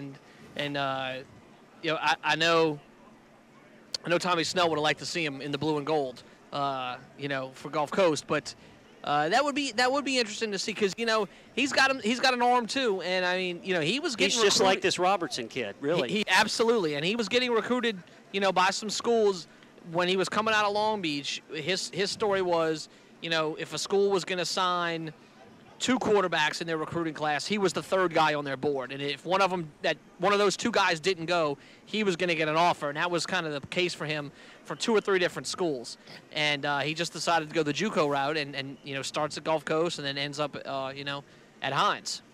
Yeah, so that's going on right now. We'll see what happens there as the Bulldogs come out on the field for the second half warm-ups. And back to this game, Gulf Coast in front, 21-12. I believe Holmes will get the ball first to start the second half. And I'm impressed with their quarterback, this Dennis Robertson. He comes from Gulfport. He is a sophomore. Jimmy and I were talking. I really don't remember him playing. What about you? This was probably before you left the TV station. Do you remember him, or was he a second stringer? No. He was a starter. Not last season. Obviously, he was a freshman up here. The year before that, his senior year, when Cortez Hartzog was on the defensive line. And I don't know if Ricky Floyd was still there or not, but they went 11-2. They won the district. That's right. I do remember that now. I just didn't remember he was quarterback. They had the Antoine Ashley was one of the wide receivers, and I'm trying to think of some of the other kids. But I mean, they had several players on that team that have gone on to go contribute either in junior college or in college football. And he was a starting quarterback. He was a big kid. He could throw the football. He kind of forced Gulfport's coach Mike Justice to change his offense up because, again, we've seen him run a little bit tonight, but he is a traditional drop-back passer. And, Mike Justice is just not from that mold, but, you coach with what you got. And he had a quarterback who was big and could throw the ball, and he had a bunch of receivers who were fast and could catch the ball. And so that's what they did. And they went 11-2 his senior year. They won a playoff game and then lost in the second round. I can't remember if it was to Oak Grove or Meridian. I know it was one of the schools in the north, I believe, that, always gives the coast teams trouble. Exactly. So he's done well. I think his stats, 11 out of 19, 170 yards and a touchdown. Their big play receiver is Jonathan Rumpf, 3 catches for 91 yards. And, when you got a receiver like that, I mean, this Rumpf guy, 6'5", 215 pounds, and can fly, you're going to have problems. So this young secondary, you can't really say they've held him in check, but he hasn't taken over the game, but he has been good. So I'm curious to see how they're going to defend him in the second half. Yeah, one of those catches was, I believe, on the very first play of the game. Right. And the second one was the big catch down to about the 1 yard line or so that set up or the 5 or something that set up the second touchdown. So he's kind of sporadically, 3 catches isn't a lot, but they've, obviously for 90-something yards, so they've gone for big yardage. So, they've got a couple of weapons. They don't have enough to match up with Gulf Coast. I mean, they just don't. Right, and not the way the Bulldogs are running the ball right now either. No, and I'm glad you said that because I don't know what Byron James' stats are, but he looks phenomenal tonight. Yeah, he's 12 for 79 and 2 touchdowns, and you could tell he's just getting warmed up. Last week, he didn't really have to do too much. He scored on like a 2-yard run, and it was almost like a scrimmage for a lot of these guys. And you see what happens when you step up in class as far as teams go.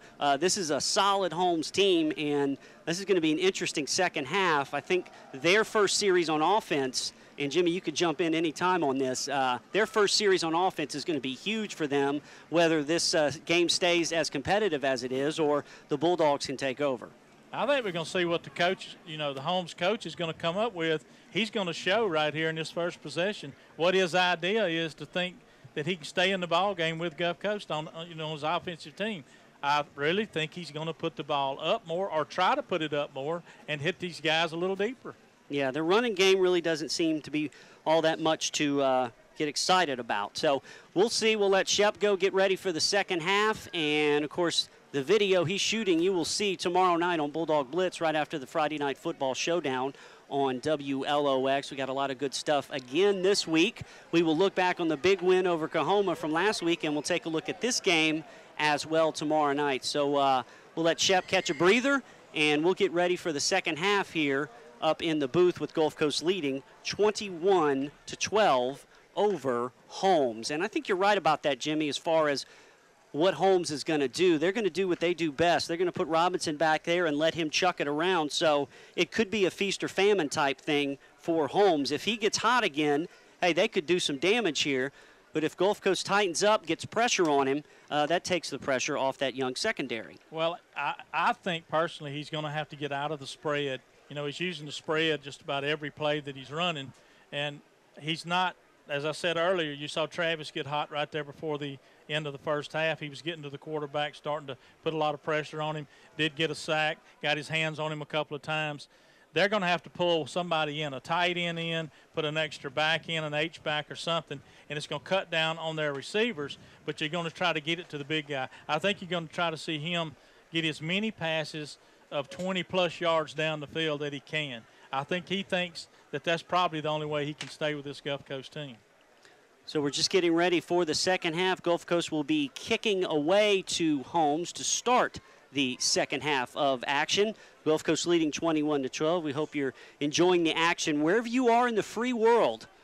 on Bulldog Live, watching through MGCCCBulldogs.com, or listening on radio at 103.1 FM, WOSM. Myself, Bill Snyder, Jimmy Davis here in the sweltering press box. Down on the field, equally as sultry, Jeff Shepard, shooting video and giving us some insights from down on the sidelines. You see freshman Stephen Broccoli teeing it up right at the 35, and we're moments away from getting the second half going between Gulf Coast and Holmes. Back deep for Holmes is number 5, Fred Franklin, who has scored twice tonight, and number 9, Jamal Bass. So we're ready to go in the second half.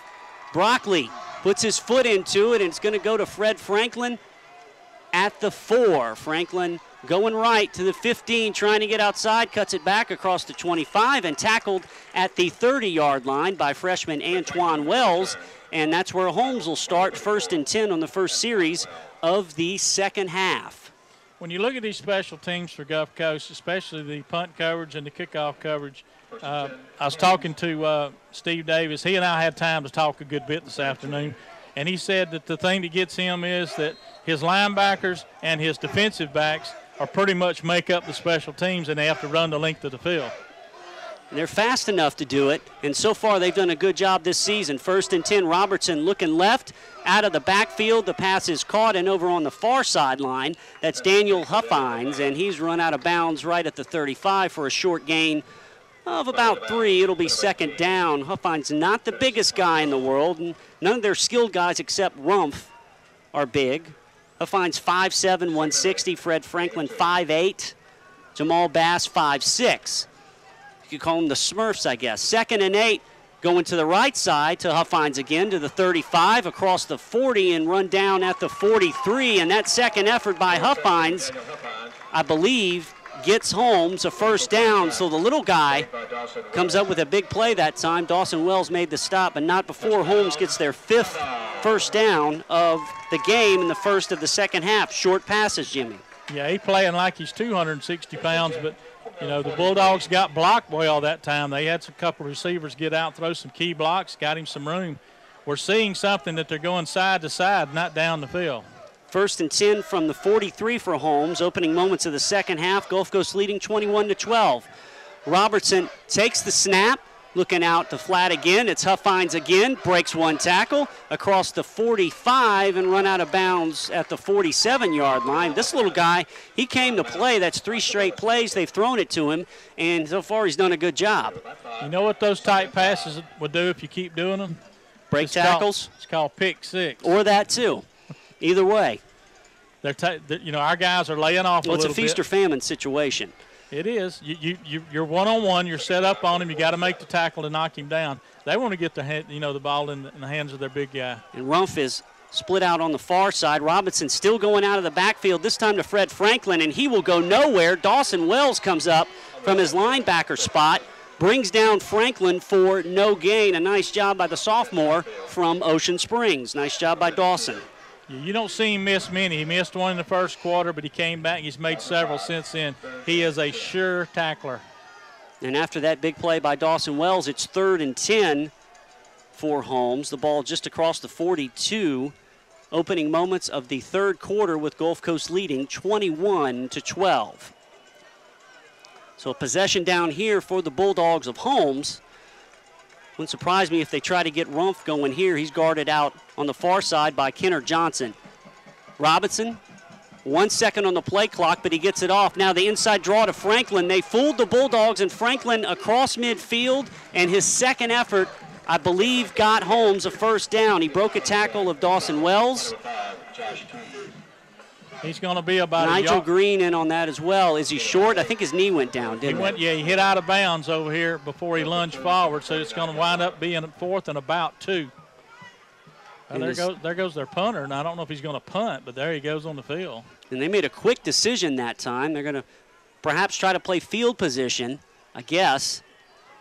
So it's 4th and 2. The ball just across midfield. You hear the Band of Gold getting cranked up over there on the other side. They did a nice halftime show. Now Matt Spencer back to punt. Takes the snap. He will punt it away. Back deep is Josh Keys, who takes it at the 14. Keys going right across the 30.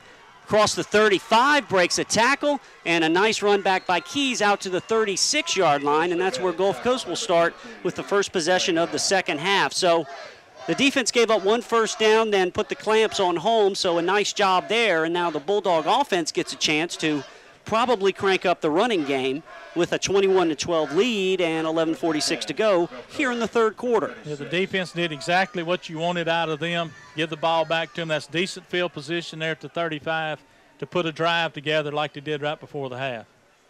Clint Hatton taking over. He was 8 of 14 in the first half, 146 yards, a touchdown, and a pick. He's got Byron Nettles in the backfield, who scored twice. Now a bubble screen by the Bulldogs, and DeAdrian Terry can't go anywhere. A nice job that time by Cedric Tillman to come up and make the tackle. Looked like Grayson Chambliss missed a block that time, and Terry was dead to right. Second down coming up. Yeah, the only way that play is going to work is he has to make that block, and he didn't even make an attempt to, and he knew he did wrong. You don't make the block, the bubble bursts on the bubble screen. Loss of 2 at 2nd and 12 for Gulf Coast. Hatton gives up the middle. Byron Nettles, nice hole across the 40, across the 45. Boy, Byron is running with authority tonight. An excellent job. He picks up the lost yardage and more, taking it all the way out to the 45-yard line, a pickup of 11 that time. So now it's third and manageable for Gulf Coast. 11:05 to go, third quarter. They lead 21-12 over Holmes. Don't you like the way he attacks, buddy? When he gets hit, it's 2 and 3 and 4 deep.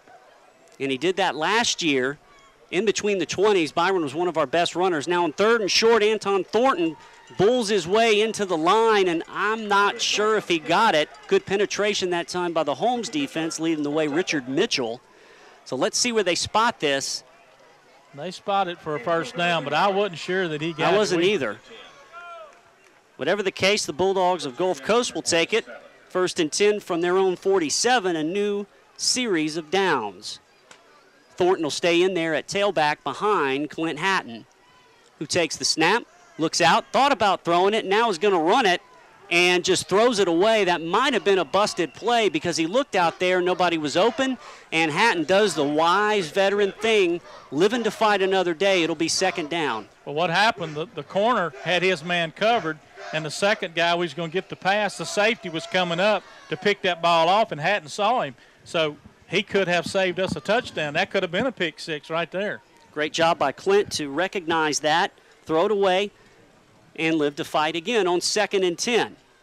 He takes the snap, giving up the middle, now kicking it outside. Byron Nettles across midfield. Second effort to about the 46-yard line. He's in the Holmes territory, so it'll be third and about 4 coming up for Gulf Coast. And I got a feeling Nettles is going to go over 100 yards. Stat-wise, he's going to have a big night tonight. He is really running well. Looks like he might have been shaken up on that play, maybe cramping a little bit. Danny Anderson's looking at him over on the far sideline. So coming in is Anton Thornton on 3rd down and 3, with Gulf Coast leading 21-12. 9:50 to go, third quarter. A possession down for the Bulldogs. Tyrone Williams one-on-one out here. Hatton keeps it and is pushed backwards, leading the way. Dion Dawson, the big nose guard, shot the gap, got Hatton, and now it's 4th down, and I believe we're going to see the Bulldogs punt, because he lost a couple that time. It's the second possession. You remember back midway in the first half, we had one stop about the 30-yard line. We were moving the ball, moving it, got it across midfield, got into a 3rd and 3, 3rd and 4, and then we stalled out again.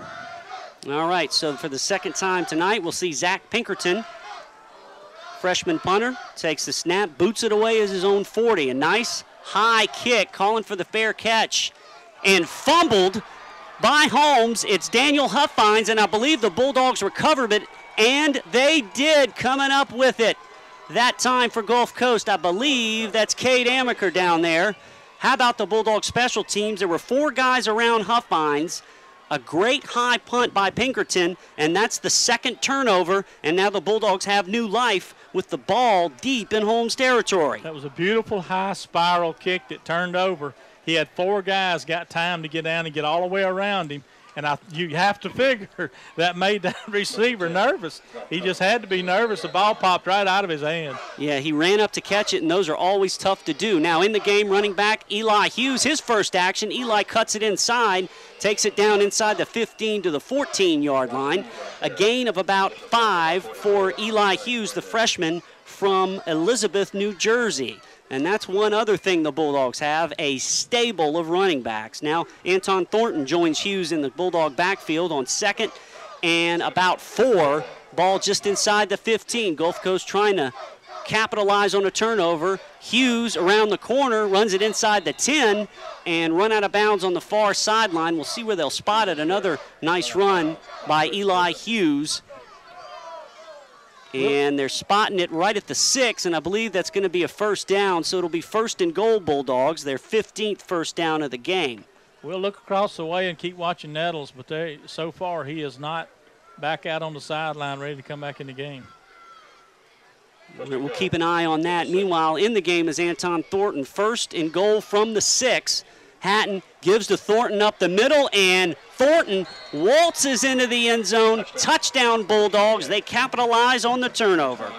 And he did that how many, 8 or 9 times last year. He scored inside the 10-yard line when we got it down there.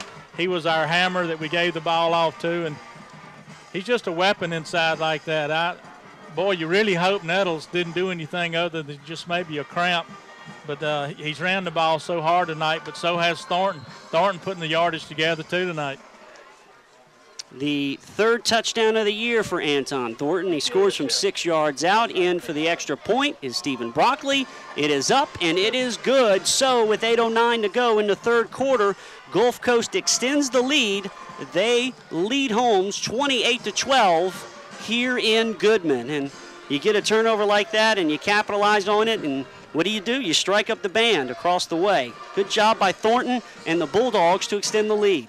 You saw that power running. You saw it back to back to back to back, and that's Steve Campbell's way of putting the team away. He started working on that late in the 1st quarter, found a way to get through them seams. The first offense that he had set up out there wasn't working. He runs the same plays. He just runs it out of different formations, and he winded up getting an area that he's found, and it's that right offensive line seam over there between the guard and the tackle, and if he's got a tight end in or if he's got an H-back in, that's where these holes have been opening up. But once he finds one, he'll attack it until you stop it. Stephen Broccoli teeing it up at the 35-yard line. He's been perfect tonight on PATs. Remember, they had a couple of issues last week, but tonight, very solid is Mr. Broccoli. Back deep for Holmes is Fred Franklin and Jamal Bass. Broccoli tees it up and boots it away. It's a high kick, a little short. Franklin will take it at the 11. He tries to take it outside. He's across the 20, across the 25, and dragged down at the 26. Xavier Bingham down there again, and Justin Brister in on that tackle. We've called Xavier's name quite a few times tonight. He's run the ball. He's made some plays on special teams, and he's made some plays on defense. So this stable of freshmen, everybody's trying to step up and make a play. You watch those special teams go down, and when you watch them run their lanes like those guys do and not get out of their lane, you know somebody's going to get a shot at knocking him off his feet. They've done such a good job. They're well coached, and you got to be real impressed about how our special teams have held up so far in these first 2 ball games. And very good. 8:01 to go. 3rd quarter, Gulf Coast leading 28-12. Holmes with the ball, 1st and 10. Robertson fakes the handoff. Now he's in trouble, and he will not get away. Dragged down by Brandon Keel, but I think they're going to call a face mask. Keel had him. That's a big kid to drag down, and I think Keel got a little bit of face mask or a horse collar. Whatever the case, that's going to be an automatic first down. Tough break there for Gulf Coast. He's a big kid to bring down. He's 6'5", about 215, 220. Keel had him wrapped up, but it is going to be, let's see if he's going to call it a face mask or a horse collar. Yeah. Yes, you do have a microphone.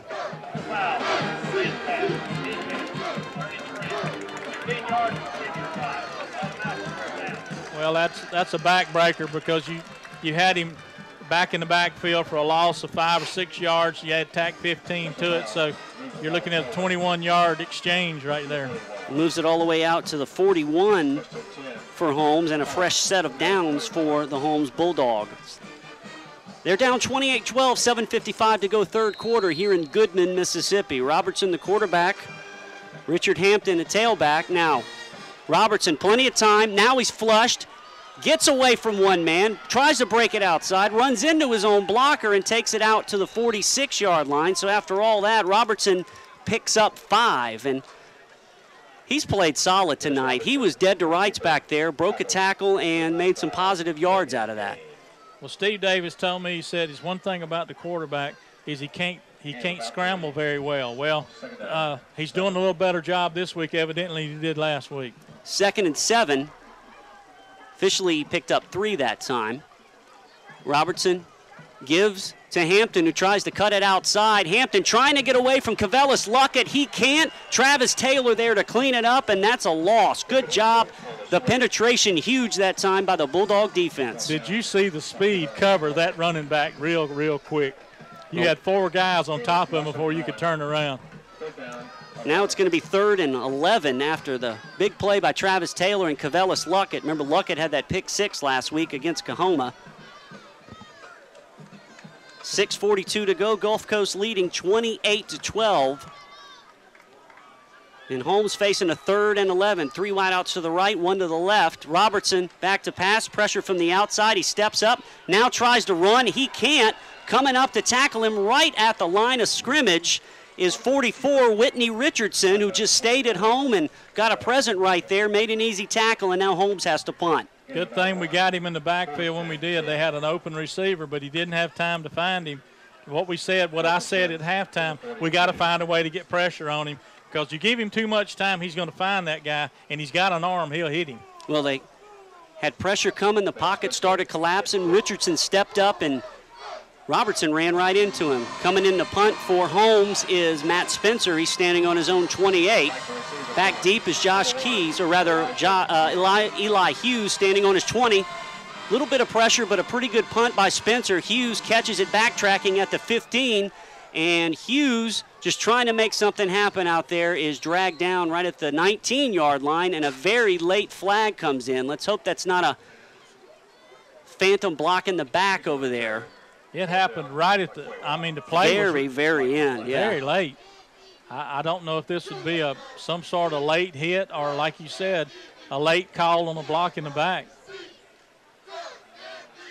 Happened all the way across on the other side of the field.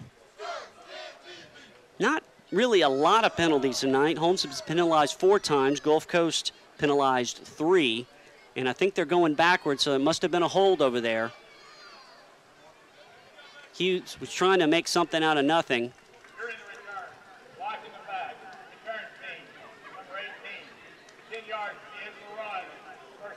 Finished Armstrong, the guilty party there, so that's going to move the ball back. So Gulf Coast will start deep in their own territory with 5:35 to go here in the third quarter, but they still lead 28-12. So let's see what they can do here, starting from their own 10. Hatton in at quarterback. Let's see, the Bulldogs scored in the last couple of possessions. Hatton going deep and just overthrows the tight end Marlon Pope on a little sideline pattern. Pope, the freshman from Hattiesburg, just missed him on that one. That would have been a nice play over on the far sideline. Good try, though. Boy, he would have ran for a ways, too. Big kid, barely overthrew him. And that's probably the last pass you'll see the next 4 games, because Coach Campbell doesn't throw to the tight ends too often. When he does, it's usually when they least expect it. 2nd and 10. Now running the ball up the middle is Anton Thornton. Thornton takes it out to the 14-yard line, a pickup of 4. It'll be 3rd and 6 coming up. And that was like a Deuce McAllister run that time by Thornton. He just pushes himself forward, and all of a sudden he gains 4 yards. Nettles. He comes off a little gimpy as well. I think Nettles just checked in. Okay, that's good to see. 3rd and 6 from the 14. And now a flag comes in here on the near sideline, thrown by the line judge. Let's see what we've got here. Oh, I hate these.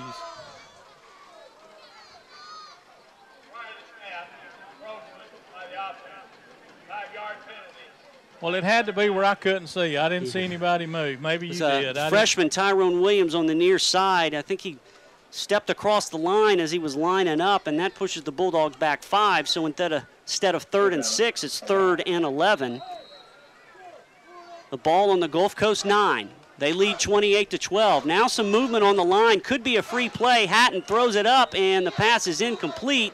But before we even get to that, I think they're going to get that 5 yards back. It looks like one of the Holmes interior linemen jumped. Let's see.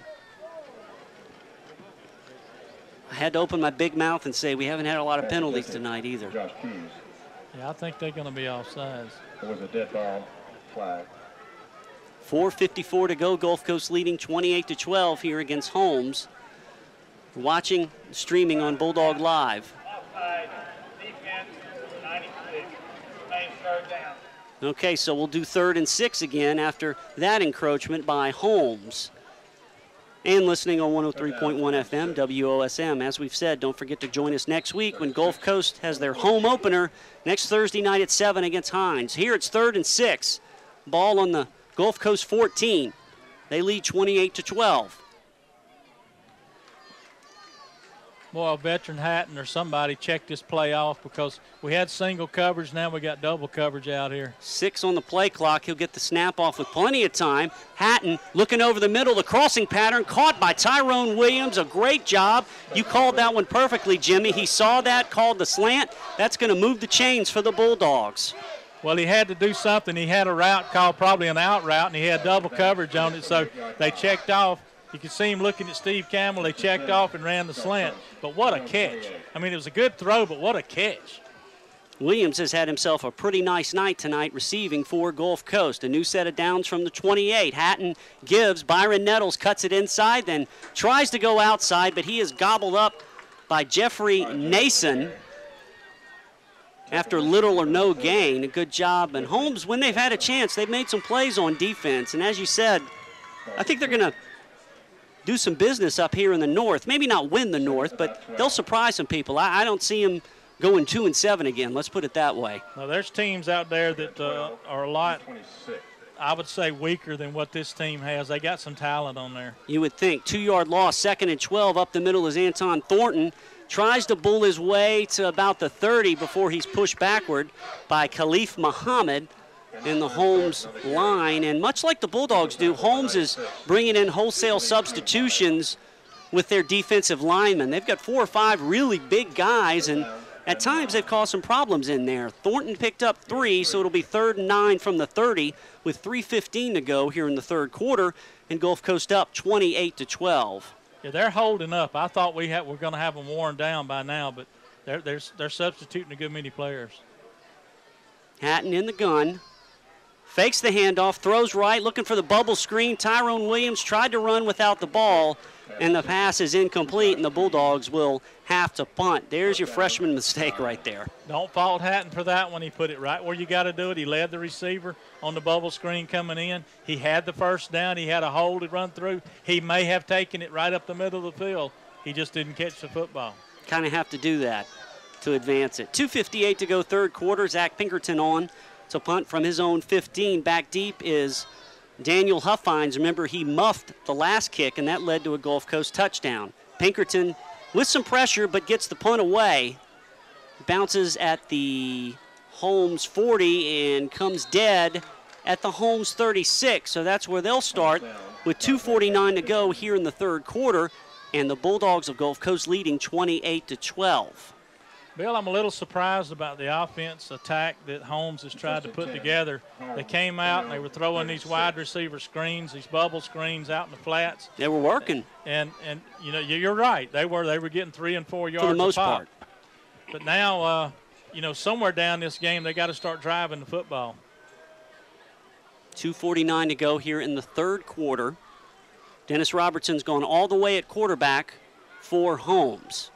He lines up in the shotgun, gives up the middle, or fakes it up the middle to Fred Franklin. They tried a little crossing pattern. It was open, but the pass was a little too high and incomplete to Daniel Huffines. It'll be 2nd down and 10. And we do have a penalty marker. Let's see what that's going to be about. Possibly a hold back there. Well, boy, he had him open. He just threw. That was a bad pass. He hadn't thrown a bad pass all night, but he threw one there. He certainly did. Let's see what we've got. Did he pick up the flag or not?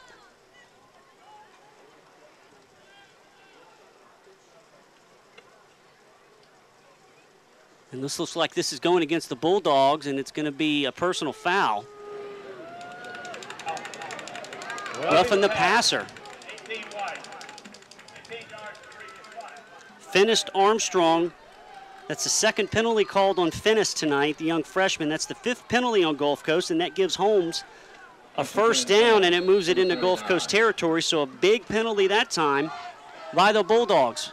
Holmes gets it 1st and 10, just across midfield, and on the bubble screen, open on the left side. I believe that is Fred Franklin. Actually, that's Rumpf. That's his first catch of the second half, and he takes it down to the 39, and that's going to be close to another Holmes first down. That's Rumpf's 4th catch tonight, and that puts him right around 100 yards receiving. And it is a first down, the 8th of the night for Holmes. They got a drive going after that roughing the passer penalty. 2:23 to go, third quarter. Gulf Coast up 28-12. Robertson, quick pass. Coming out of the backfield, Fred Franklin breaks one tackle. He's run out of bounds at the 36-yard line. Good job to drive him over that way. Josh Keys, Whitney Richardson, Trey Wofford over there as well after a 3-yard pickup by Fred Franklin, who scored twice tonight for the Holmes Bulldogs. Well, the line judge on this side missed a good holding call because Keys was wrapped up. 2nd and 7 from the Gulf Coast 39. Robinson. Quick drop, shovel pass to Franklin, but the Bulldog defense would have none of that. Travis Taylor in again. Cavellis Luckett there to clean it up. Taylor was being held up on the line, and then he decided to just lay out Franklin to shut that play down. Travis Taylor's having him a night tonight. Well, he just got shoved after the play, and they should have thrown a flag on it, but he read that play all the way. He went back and then came back and hit the receiver. 3rd and 7, 1:35 to go, third quarter. Ball on the Gulf Coast 36. Robertson looking over the middle, has time, going deep, and the pass is overthrown. He had a receiver there, but the pass was incomplete. He threw it a little bit too high, and I believe that was Jamal Bass, the intended receiver. That's the second pass he's thrown, wild. He's had, pretty good accuracy throughout the whole ball game, but in this drive right here, he's cost them 2 good receptions. He'd had a touchdown there. Yeah, Bass was open right in the middle of the zone, had him open, just overthrew him, and that brings on the punting unit. And Matt Spencer, the freshman from Brandon, standing at midfield, try to pooch this one. Back deep is Josh Keys. Spencer taking the snap. And boots it away, and unless he got the chip shot, which he didn't, that one goes sailing out of the end zone. Put a little too much leg into it, and Gulf Coast will take it on the touchback. If they had a fake punt, they'd have run it just then, because at the 35-yard line and you're behind and the game's rolling on here in the second half, I really look for them to fake that one. I didn't think they would kick it. They're really not going to gain much out of this thing. 15 yards is what they gained out of that punt.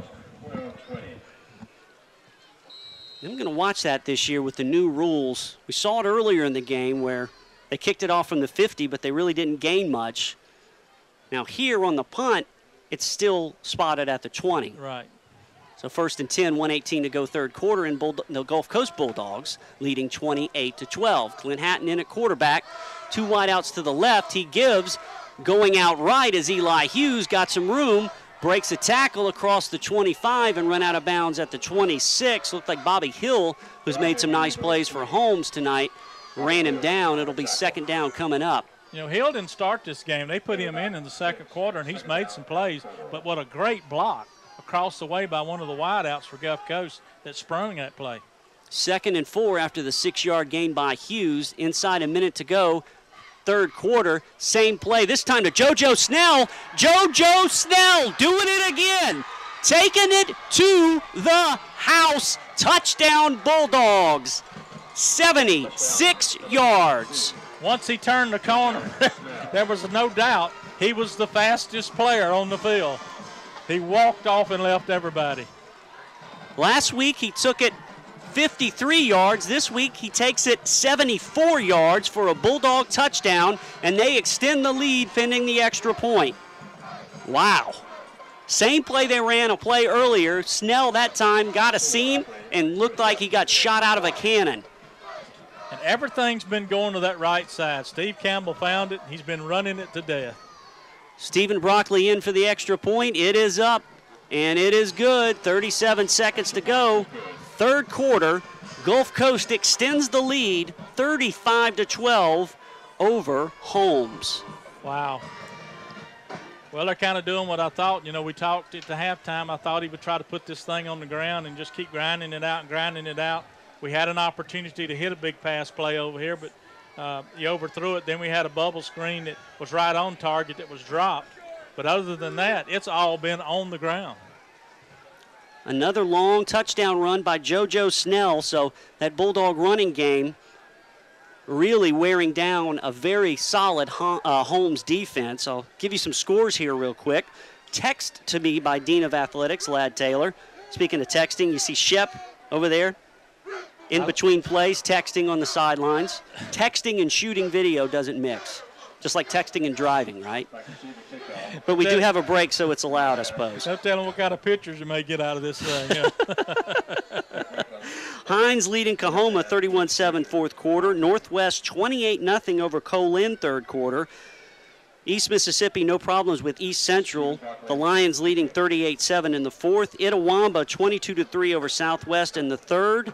And as we said at halftime, Delta leading Pearl River 23-22. So some interesting stuff going on in week 2 of the MAJC football season. Here, it's all Bulldogs of Gulf Coast. In this dogfight, they lead it 35-12 after the 74-yard touchdown run by JoJo Snell. Now the pooch kick by Stephen Broccoli. It's taken at the 39 by one of the Holmes upbacks. And I believe that was Kyle Atkins, a freshman tight end. He did a good job there on the surprise pooch kick. Holmes will take it at the 39-yard line. Just one of those things that making sure they're awake.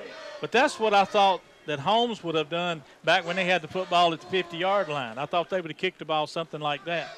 Since it was 14-12 in the second quarter, Gulf Coast has reeled off 21 unanswered points. And as we said, they lead it now 35-12. Over Holmes, 36 seconds to go here in the third quarter. 1st and 10, Holmes.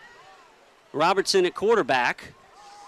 Looking left, now has some pressure, stays in there, tries to find Rump. Rump misses it. The pass is deflected and picked off over on that sideline by Finnest Armstrong. He had a couple of penalties called on him, but right there, he makes up for it big time. The third turnover tonight by Holmes. And another turnover by that Bulldog defense. Great job. Finished another freshman. We're just going to say that all year because this is a freshman team. And credit Travis Taylor again. He hit the quarterback just the minute that he was going to release the football. He had taken and did an end move from his defensive end spot, came in, circled around the tackle, and came in and grabbed him just as he was throwing the football. So you got to give him a little assist there. Aside from a couple of plays by Jonathan Rump, this Gulf Coast young secondary has been very good this season. They've had a bunch of picks. That one right there by Finnest Armstrong. We're talking about Travis Taylor. Travis is 6'3", 235, sophomore from Van Cleve. And he's going to be our featured profile tomorrow on Bulldog Blitz, which you can watch right after the Friday Night Football Showdown on WLOX. Travis was a linebacker last year. This year they moved him on the D-line. Remember, they did that last season with Wade Wells. The year before, Wade was a linebacker, moved into the D-line. Wade is now playing up at Western Alabama with other former Bulldogs, Cade Emiker and Andy Nations. So, a lot of former Bulldogs up there. I talked to him about that move. Was he happier moving at this league, at this level, out of the linebacker spot to the defensive end? He said, I've never been happier in my life.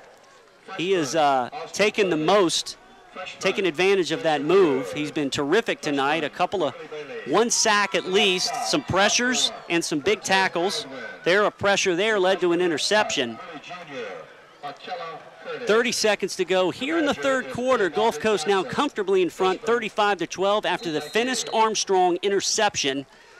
The Bulldogs get it 1st and 10 at their own 42. Clint Hatton going all the way at quarterback. He gives to Eli Hughes. Now coming back is JoJo Snell. Looked like he had some room, but he was brought down at the 43-yard line. Thought Snell might break another one, but coming back to make the tackle that time, Khalif Muhammad. And it'll be 2nd and about 8. Bill, I think what happened, we ran into a blitz. They had a blitz call coming after Hatton, and the running play, the reverse, actually ran right into it. And I believe that's going to be the last play of the third quarter, and it is. So 3 quarters are in the books, and the Gulf Coast offense and the offensive line doing a great job this evening. After 3 quarters, Gulf Coast leading 35-12 over Holmes. We'll take a 30-second break and bring you to the fourth quarter right after this here on Bulldog Live and 103.1 FM, WOSM.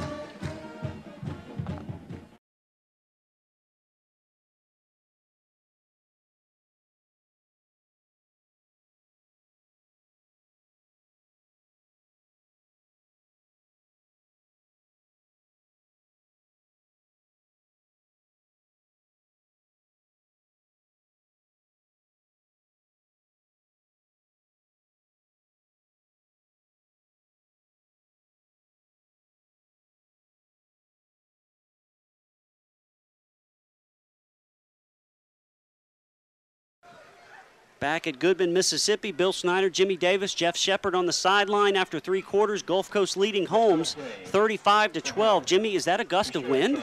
A little bit of a breeze blowing in. That's the first one tonight. Unless somebody set a fan up somewhere, I don't think so.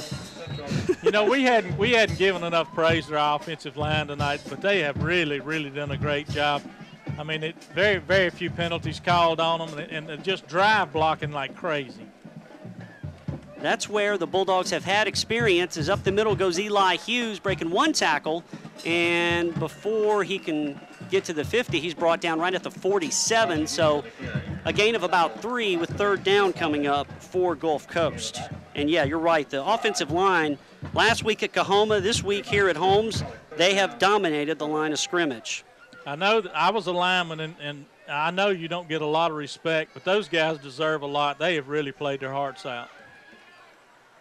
3rd and 4 now. Hatton on play action, going deep on the sideline pattern. The pass is caught, but incomplete. DeAdrian Terry made a nice try for it, but his feet were out of bounds, and that brings up a 4th down. A little too much air on that one by Hatton. A great try by DeAdrian, but that'll bring up 4th down. Veteran move by Hatton. The play was designed to be an out route about 3 yards past the 1st down. It was covered up well. He hit his second receiver down there, and that's why it took a little long to do it. But if he throws it over here, it's going to get picked off. So a great veteran move that time by Hatton. And they almost pulled off the 1st down play. DeAdrian Terry's done a nice job as a possession receiver tonight. Now, 4th down, Zach Pinkerton will get another chance to punt it. Kicks it from just inside his own 40. Nice high kick coming up to make the fair catch at the 21 is Daniel Huffines, and that's where Holmes will start. Down 35-12 here in the 4th quarter.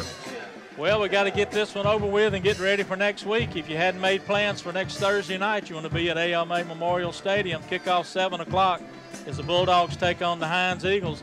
And from what we've been told this year, Hines may be a sleeper team that you can't take light. They're a very talented ball club. Our director, Mike Sewell, has just busted me texting and announcing. Fortunately, the laws in Mississippi allow that, so we're in good shape here in the not as sweltering press box. We got a little breeze in here. I've seen the flag actually move, so that's nice. 1st and 10 from the 21 for Hines. Robertson back to pass, throws an out route, and caught at the 21 is Huffines, and he maybe picked up a couple of yards. They tried to set up a bubble screen over there. And 2nd down will be coming up here in just a second. No question who his second receiver is, because if his big guy's not open, this kid's been the one he's been throwing to. And you hear the MGCCC chant over there by the band. 2nd and 7 for Holmes. Gulf Coast leading 35-21. Robertson looking over the middle now, going deep for Rump, and that pass is going to be picked off. He threw it into double coverage. That's Darius Jones. Jones bringing it back the other way. He's got a shot to do some business. A flag on the play as Darius Jones, who had a pick last week, he gets one here. It'll stand. However, this play is going to come back a little ways. I believe they were about, what, 6 blocks in the back maybe? But I believe we were offsides, and they're going to get the ball back. I believe we had a defensive lineman jump and did not get back in time before the ball snapped. Look over here on this side. I think you're going to see a flag. And you may be right about that, Jimmy. I saw the 2 flags come after the interception, so we'll see how this plays out. Whatever the case, Robertson tried to go to Rumpf, and Darius Jones was down there with Derek Moncrief. Great coverage. They just played a rebound that time. It got tipped to Jones. Remember, he had an interception last week. So let's see. 3 fouls on the play. All against me. During the return, there was blocking back. Also during the return, there was a hold. No fouls on the line. It was offside. Good call, Jimmy. Well, he jumped and I thought he got back in time, but it was one of those bang plays. And I saw the flag after the ball. I knew it was going to be picked off. I saw the flag just out of the corner of my eye laying there, and they got him. So I knew whatever happened from there, it was not going to count for us. Well, so wipe out the interception for Darius Jones. Instead, it's 2nd and 2 for Holmes. The ball on their own 30. 13:26 to go in regulation. Bulldogs of Gulf Coast up big, 35-12. Robertson now under center. Watch for the slant, watch for the dive. Got Franklin in the backfield on the draw. They give to Franklin. He kicks it outside, breaks a couple of tackles, and is across the 35, and a late flag comes in over on that sideline, so we'll see what this is about. Gulf Coast has been penalized 6 times tonight. Holmes has been penalized 4 times. And it is a hold on the Holmes Bulldogs, so that's their 5th penalty, and they'll go back a few yards. It's a sign of getting tired, Bill. This humidity and this hot temperature of the game. You said it was 95 about 2 hours before game time. It was about 90 at kickoff. There has been no breeze until the last 10 minutes of this ball game. It is very humid up here tonight. So you can see when you start seeing late penalties like that, you're seeing fatigue in players. Yeah, and it doesn't matter how much you practice in the heat. You know, when that game tempo gets going, I think it affects the players, especially this time of year. I thought that happened to Southern Miss last week up in Nebraska, but back to action. It's 2nd down, and on the draw play, trying to kick it outside is Hampton. Hampton out to about the 29 before he is run out of bounds. Josh Rushing leading the way that time, and 3rd down on the way. You hear the Gulf Coast Band of Gold across the way. Bulldogs adding a few new players out there, trying to get some guys, spell them some time to get some work in. Get some wind in those lungs over there. It's hot. It has been a hot, humid ball game. So 3rd and 1 from the 30. Holmes doing their own rush to the line, and stuck right at the line of scrimmage is the up back. I'm not sure if he got there. David Howell comes up and makes a big-time play. The freshman from Ocean Springs just hammers the running back. And there's Travis Taylor getting up off the bottom again, right in the midst of where it happened. Boy, he's having a heck of a ball game here tonight. Taylor and Howell on that play shut down the Holmes attempt on 3rd down, and coming in to punt once again is Matt Spencer. He's got to have about a dozen tackles tonight. Travis does. He's had a well of a ball game. Spencer will be on his own 15. Josh Keys standing on his own 35. 12 minutes to go. Bulldogs leading 35-12, and a nice kick that time by Spencer, driving Josh all the way back to the 24, where he tries to set up the return. He's got a little bit of a wall to the right side, brings it across the 40 to the 41. And that's where Gulf Coast will take over, leading 35-12. Well, Well, there's no flags down, so this is going to count, and we're going to get it near midfield. So the Bulldogs got the football now where they can do multi-things on offense. Pretty much what Steve wants to run, he can run. And this is where they put the hammer down and try to put this thing away with 11:44 to go. Already in front 35-12, but you always like to see one of those exclamation point drives. I'll give you some scores real quick. Hines up 34-13 over Coahoma late in the fourth. Northwest up on Colin 42-7 beginning the fourth. East Mississippi over East Central 45-7 middle of the fourth quarter. We'll get to some more here in just a second. 1st and 10 Gulf Coast from their own 41. Hatton on play action, now rolling out, now going deep, wide open is D'Adrian Terry, and DT taking it to the house. Touchdown Bulldogs. He was definitely on target then. What a beautiful pass, what a beautiful catch. Put that one in the books. I am so happy for D'Adrian, the sophomore from Moss Point. He is one of the nicest guys. He always talks to you. He's one of the team leaders. He's just a great kid, and there he goes 41 yards for a touchdown, and Gulf Coast adds to the lead. Just a beautiful pitch and catch. That time, a beautiful, beautiful pass by Hatton. He hit him dead in the stride. Perfect play action. D'Adrian Terry on the post, Broccoli in for the extra point. It's up, and it is good. So with 11:33 to go here in the fourth quarter, it's all Gulf Coast. They lead it 42-12 over Holmes, much to the delight of the Band of Gold across the way. Well, they kind of struck like we thought. I knew they had the ball. I just said they could call pretty much what they wanted, and we've been running the ball so good.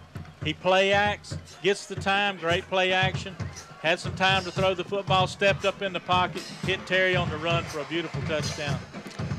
Itawamba, some more scores from the MACJC, leading Southwest 22-3 in the fourth. Delta still leading Pearl River 23-22, 8 minutes to go in the third quarter.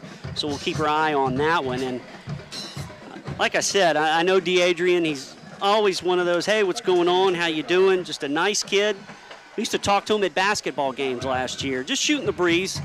You know, a lot of those kids, they kind of keep to themselves. He's a very outgoing young man, and these last two games, he's really done a nice job. He's been around, he was redshirted, and he's really making the most of his chance to play, catching that 41-yard touchdown pass from Clint Hatton.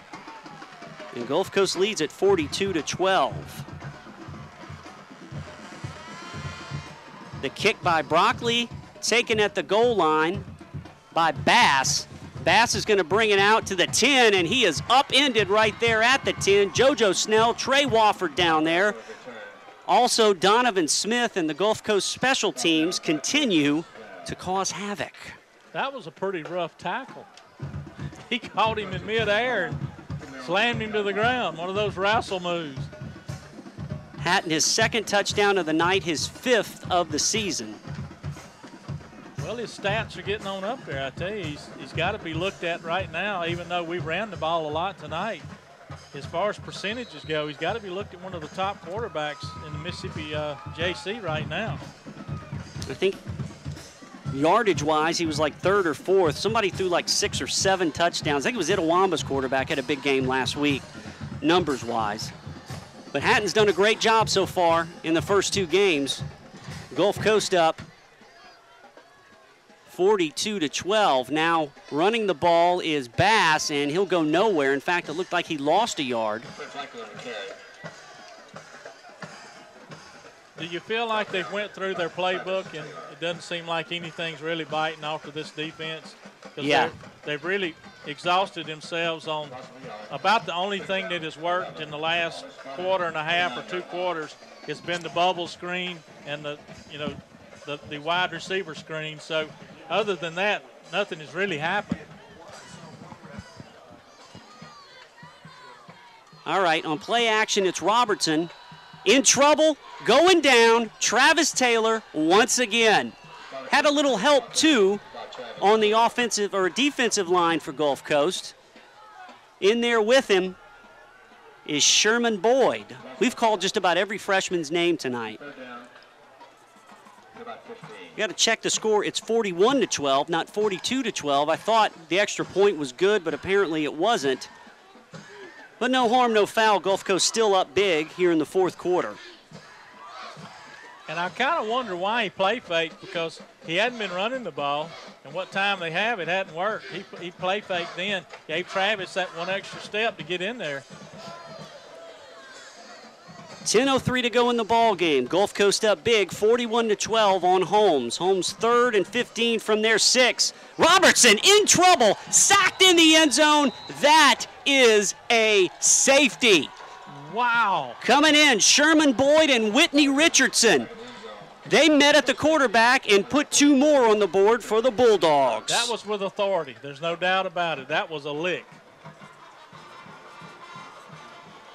Well, the Bulldogs. Yeah, go ahead, Jimmy. I'm sorry. The Bulldogs, as we said earlier, have just continuously used players, used depth, whipped another team down, got them tired, and taking the attack to them right now. I'm amazed at how these young players are playing, Bill, and the stamina, because usually what happens, they come out in the first quarter, they use up all of this energy they got bottled up, and then they're dead, they're flat for about 2 quarters, and you got to rejuvenate them and get them back up. But this team and the coaching staff has done a great job with them.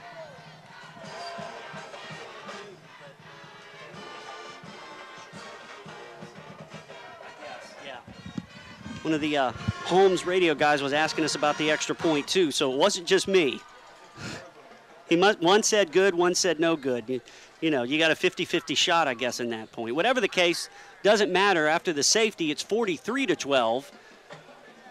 Sherman Boyd, Whitney Richardson just came through and sacked Robertson in the end zone.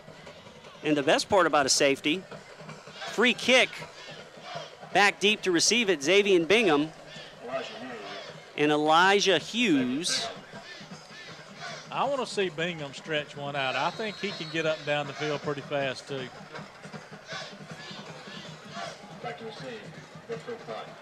It was 14-12 in the second quarter, and since then, Gulf Coast has reeled off a string of points to take control of this game. Taken at the 35 by Anton Thornton. Anton kicks it outside and is run out of bounds right near midfield. A late flag thrown way behind the plate. Now, I thought he was hit out of bounds, but that's not what that flag is. That's going to be a block. That's going to be a... That's probably going to be a blocking foul right there, but it was way behind the play. Yep, holding against the Bulldogs, Gulf Coast Bulldogs. 29 unanswered points since the second quarter. Wow. You know, we talked last week a little bit about the Pearl River situation, and you're looking at the score right now, and you're talking about, you know, a very experienced head coach over there, and the program that's been very, you know, very competitive over, you know, the history of their program. It's been us and them, and, you know, at times Jones, and you've seen them, those 3 teams would step up and play for the playoffs. Well, something's going on at Pearl River. I don't know what the problem is, but there's definitely a problem, and you got to wonder. So after a terrific night by Clint Hatton, he'll take a break, and in is Quentin Wheeler at quarterback for Gulf Coast. He takes the first snap and keeps it up the middle. Wheeler breaks a couple of tackles, still on his feet, and run down out to the 37-yard line. After all that, he picked up about 2. Quentin Wheeler, the freshman from Monroe, Louisiana. He played well in a mop-up role last week, and here getting some quality playing time. Also in there, Antoine Wells. We got Anton Thornton and Antoine Wells. We might see Dietrich Goff a little bit later, too. Remember, he scored last week. Final score from Raymond, Mississippi. Our next opponent is 2-0. They beat Coahoma 41-13. Well, we bruised them up for them.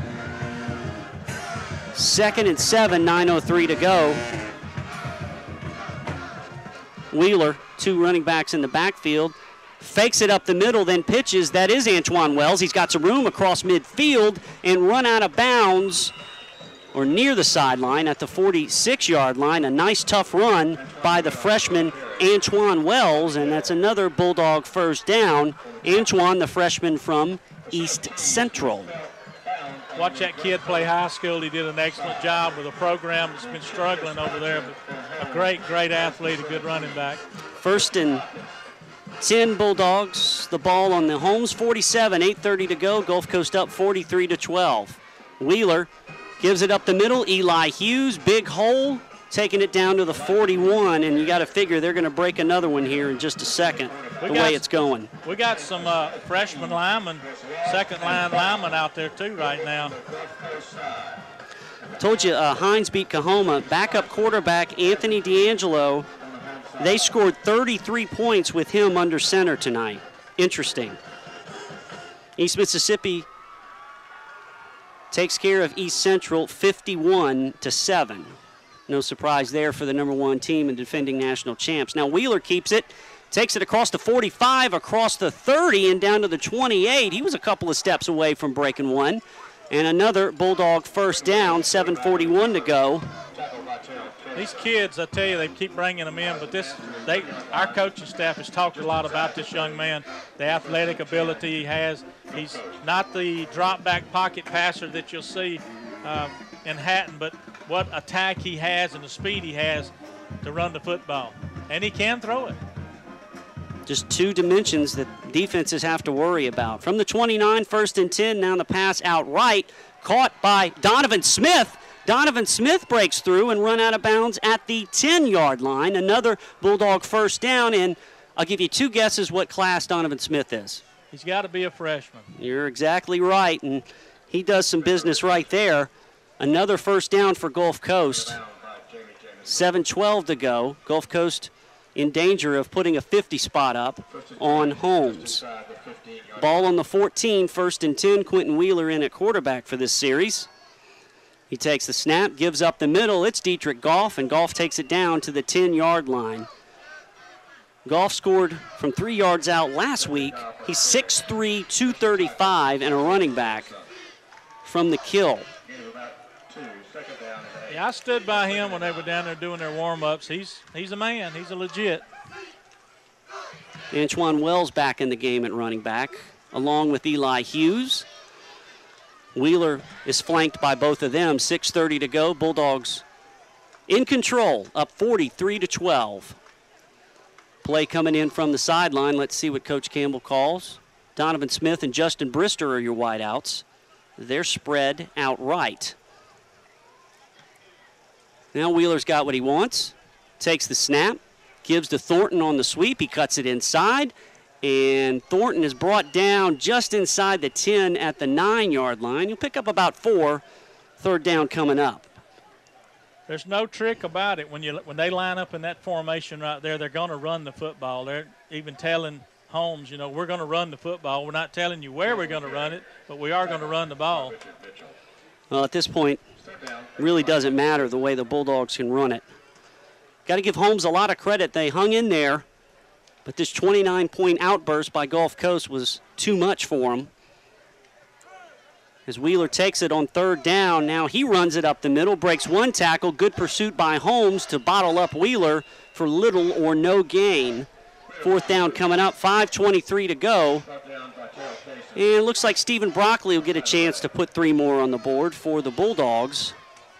He'll be kicking into a breeze of about 2 miles an hour. Yeah, it's like last week. It's really pouring in here. Well, it's the ghost of Isaac is what it is. Man, we had one. That storm, I tell you, I don't understand that thing. That's the weirdest thing I've ever seen. Broccoli lined up at the 17. It'll be a 27-yarder, and the kick is on the way, and it is right through the upright. So Broccoli converts on his second field goal of the year, so add 3 more to the board with 4:49 to go. Gulf Coast now extends the lead to 46-12.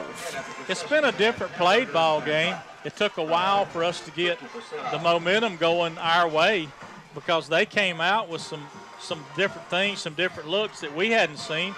But they knew that. Our coaching staff knew that they were going to use that misdirection stuff with those wide receivers. They knew that they did a lot of screens. They knew that they did a lot of picks, even though you're not supposed to do that. They do a lot of that. And it worked for a little while, but our defense, Steve Davis and Stephon Moore, they got their hands on it and got it worked out. And then we finally got pressure on the quarterback, as we've called Travis Taylor's name many times tonight. So the Bulldogs, it shows that they're a young group, but they can change in the middle of the game and make it happen the way you want it to happen. And as we said last week, they are fast. I've never seen so many players. I told Steve Campbell, I've never seen so many young players with so much speed. He said, I think we're a little faster than we were last year. That's what he told me. Yeah, he knows it. I said, Coach, I think you are too. He knew it. 32 unanswered points since midway through the second quarter when it was a 14-12 ball game. The young guys stepped up, turned on the afterburners, and now they're up 46-12 as Broccoli kicks it deep, taken right at the goal line, and upended right across the 20 at the 22-yard line that time for Holmes is Antoine Bully. I've never seen a kicker that likes to get in there and make tackles like Broccoli does. He takes off every time. Broccoli was chomping at the bit last night to play for the Gulf Coast soccer team. The men's team lost a tough game to a very good East Central soccer team, 3-2 last night. Of course, the women won 4-0. It was one of the better soccer games I've seen, even though the Bulldogs lost, I've seen in a while. But he was chomping at the bit to play, but he didn't because he was playing football tonight. He's, trying to do both sports, which is kind of a rarity these days. You don't see that often anymore. Now in at quarterback is the youngster, Justin McDonald for Holmes, and he hands off, going nowhere that time, one of the reserves for Holmes. I believe that's Antoine Bully, the running back who ran back the kickoff. So some of their young players getting a chance to play. A loss of 2 that time after a nice play by the Bulldog defense. Look at this new secondary. We got just about everybody out there is second-line players. Now Bully gets it again, and Bully can't get off a block and is brought down that time by Josh Rushing. Third down coming up. Well, it looks like they've about thrown in the towel here. As I said earlier, they came out with a good game plan early on. It worked to an extent, and then the Bulldogs defense just arose to the occasion and put a stop to it. This thing was probably, after the second possession in the third quarter, this game was pretty much over with. 14-12 midway through the second quarter, and Gulf Coast puts up 32 unanswered points to seize control and run away with it. And we're 3:30 away from going 2-0. 3rd and 13, and a give up the middle going nowhere, maybe back to the original line of scrimmage that time. Making the tackle, Whitney Richardson. He was in on that safety a little while ago, and that was Bully again, and it's 4th down.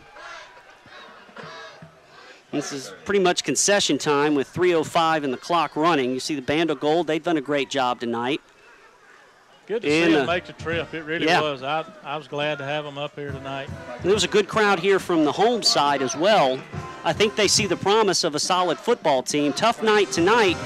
They're 0-2, but they've got some wins, I believe, in their future. And Spencer gets another chance to kick. Not much of a rush. A nice one. His last 2 punts were good. Eli Hughes was going to make a fair catch. Instead, he fell down. The ball harmlessly falls to the 23. That could have been trouble if it would have hit him, but he got out of the way, so no harm, no foul. Those fans that drove up here tonight, on the way home tonight, they're going to hear a lot of horns because they are in the band over there. We don't have a lot of stands across the way. A couple of hundred people is about all that can sit other than the band, and the fans are in with the band. I got to give one shout out tonight, Jimmy, to wide receivers coach Pete Bennett. His wife Megan, for the tailgate tonight, made a cream cheese and Oreo concoction. That's all I can call it. We put it between graham crackers, and it was ridiculously good. So hats off to Megan on that.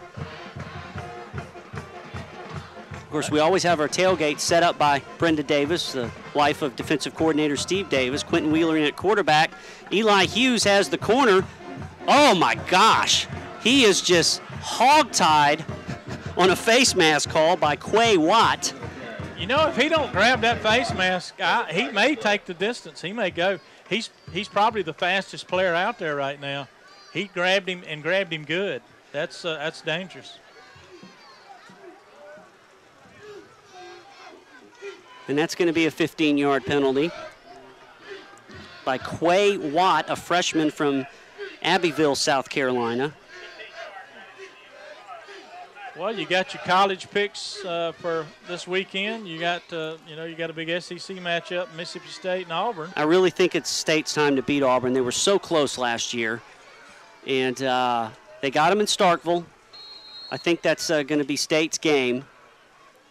Who else is playing? Washington, LSU. LSU looks as good as advertised. They had no problem with North Texas last year. As the ball moved out to the 47, the pitch fumbled by Antoine Wells, and it's picked up by Holmes. So the turnover battle is even, as they tried to get a little too cute that time, and Wells fumbles. So with 2:05 to go, 46-12, this one pretty much wrapped up. It's mop-up time. We're going to go down to Jeff Shepard here in a few minutes, and he'll talk to head coach Steve Campbell, who has to be pleased the way his team responded after being ahead 14-12, putting up 32 unanswered points. Let's see, who else is playing this weekend? I haven't even looked. I've turned into Coach Campbell. I'm going one game at a time. I wanted to get through tonight before we turn our attention. New quarterback in for Holmes. That's Nick Glover. And Glover's brought down that time. I don't think anybody wants to go out Damian there Gaines, yeah, and play quarterback right now because they have been pounded back there in the second half. They certainly have. 1:48 to go. We'll go down to Jeff Shepard here as we mop this thing up with Gulf Coast winning 46-12 over Holmes. As Glover takes the snap, and he's going to run it again and picks up some yardage across the 40 to the 39-yard line. All right, so with 1:25 to go, we'll go down to Shep, and it was 14-12 in the second quarter. Remember, Coach Campbell was a little melancholy. I don't think he is now, 32 unanswered points later. Yeah, we discussed how the Gulf Coast offense, really was moving the ball at will in the first half, and they kind of shot themselves in their foot. Didn't happen in the second half until this last possession with a lot of the subs in. I'd like to hear Coach's thoughts on the offensive line play tonight and the running backs. He's an offensive line guy, and he's got to love the way they dominated in the second half. The big pass to Deidre and Terry obviously was huge, but Byron James and JoJo Snell, the Moss Point connection, fantastic job tonight. Yeah, they did well last week as well, Shep, and they did it this week. So far, the offensive line, which has, I guess, per capita the most sophomores on the team, they have been terrific so far as Glover gets another run. 35 seconds to go as we run out the clock. They've been solid, you're right.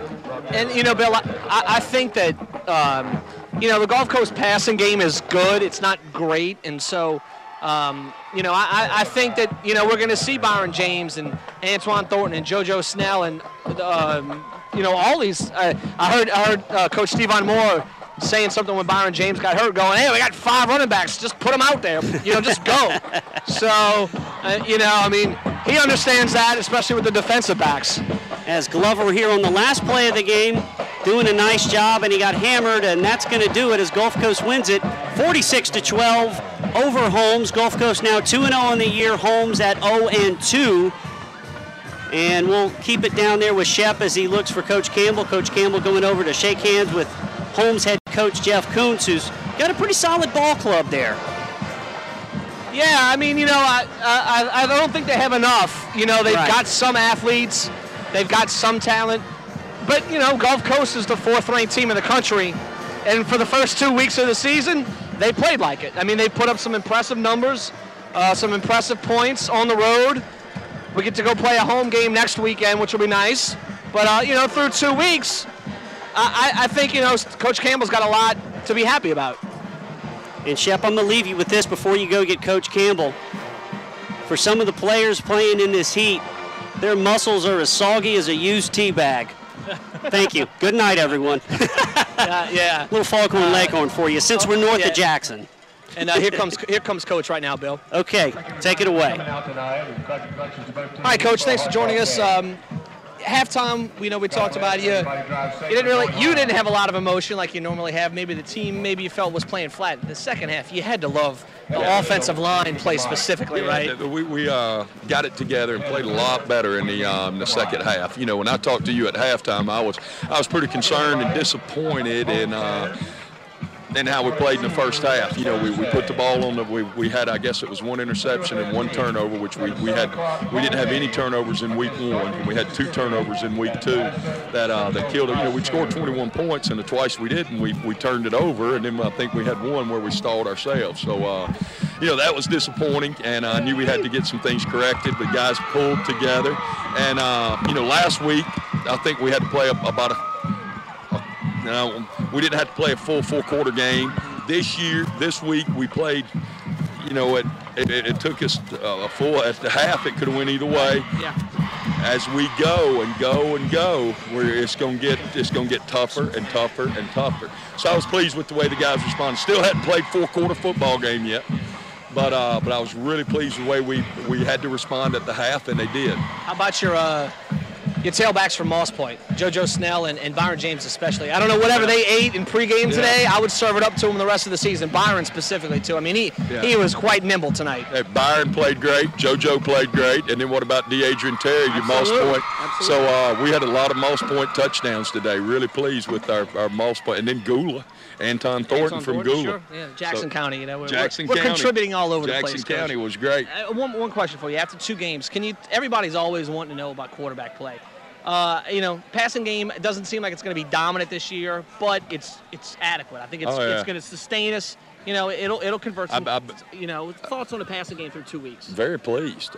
We've set up some of our, through 2 weeks, we've definitely shown we can hit the home run in the passing game. And that's, you know, when you ground it out, you need the home run threat, and we hit some home runs today in the passing game, so really pleased with that. All right, next week we get to play home game. Home game, it's about time. He's ready to go. He's going to go address the team. You know, Bill, as Coach said, I mean, they're a grinding out team. You know, they line up in the shotgun, but they run the ball, I think, is their first option. And you know, we saw that. I know you guys are calculating the stats up there, but I would think they were well over or at least close to 200 yards. Maybe they lost it some in the very end of the game with some of the sacks and you know, the fumble. But, I mean, they're going to rush for 200 yards every week. They're going to put a lot of pressure on defenses. And, you know, if Clint Hatton can connect on, you know, 55, 60% of his passes, they are really going to be a tough team to beat. So it'll be interesting to see. They made, you know, I think they improved from week 1 to week 2, and they go to week 3 next week at home. Hines Eagles coming in. So, you know, there's a lot of momentum building here. Should be fun next week. 2-0 Hines, 2-0 Gulf Coast at 7 o'clock at AL May. We'll get ready for that one. Shep will be down on the field to film Bulldog Blitz here in a minute. And then we'll tell Falkhorn Lakeland stories all the way home and eat the rest of that Oreo stuff that Megan Bennett made. I tell you what, this game was more lopsided than a 2-legged table. And there you go. This is why we do this. Frightening. Thanks, Shep. We'll see you in a few minutes. All right, guys. Thanks a lot. Good job as always. And your final thoughts, Jimmy? Well, my main concern was, you know, Nettles. You know, he went out of the game hobbling, and of course everybody's concerned when your star back goes out, even though we have a large number of great running backs. A plethora, if you will. A bevy or whatever you want to call it. Bevy's good too. But you are a little concerned. Is this, you know, is this going to be something he's going to have to work on this week, or was it just a cramp? He came back in the game. He looked okay to me. Yeah. I think we had a letdown in the second quarter. Maybe a little bit, sure, and that's expected from young guys, you know. But I think from what they did in their transition at halftime and getting those kids focused on what they were going to do to put this team away, they responded greatly when they came out in the third quarter. And, you know, one of the other things, we always say if, you know, talent-wise, everybody's got a few studs now. But this last recruiting class, Coach Campbell was just absolutely in love with it, and you see why, loving these freshmen. He was kind of thinking, hey, these guys might be a year away, but if we can get some business out of them this year, who knows? And so far, so good. Of course, we have a lot of football to go, but pound for pound, when you put this coaching staff in with talent, they are going to be tough to beat year in and year out in this conference. I mean, that's just a given. Well, you'll have to admit, this is one of the funner ball clubs we've had to watch. It really is. Even though we've been very successful since Steve's been here, this is a fun team to watch because any given play could be a long play, could be a super play. And, you know, you got a lot of, you know, he talks on your show sometimes about we have one or two great plays or super plays. Well, this team is providing them on both sides of the ball. They certainly are. Would we have 3 more turnovers tonight? That's 9 on the year. So the turnover ratio is, 9-3, I guess, so far. And, you know, I'd almost say the passing game's better than adequate so far. I think Hatton's done a great job. Yeah, he made a bad pass tonight, put the ball on the turf, but otherwise he's been very solid, I think. I think so. I think he's running the ball club. I couldn't ask for a better deal. You know, he did. He threw one that he won't throw the rest of the year. I don't think you'll see him make that mistake. And, you know, he got it over with. But he has done a superb job. Last week he was great. Tonight, when he needed to be, he did it. So I think we're going to be fine there. I think we will, and that's going to wrap it up here from Goodman, Mississippi, with Gulf Coast winning 46-12 over Holmes. The 2-0 Bulldogs take on the 2-0 Hines Eagles next week in the South Division opener. Stay tuned right here on 103.1 FM WOSM for that game, as well as watching it on streaming video at MGCCCBulldogs.com. We'll have it for you next week, the home opener at Perk. Ford Chef Shepard on the field, and Jimmy Davis. I'm Bill Snyder. Thanks for watching and listening from Goodman. Everybody have a good night and a terrific weekend. We'll see you tomorrow night on Bulldog Blitz.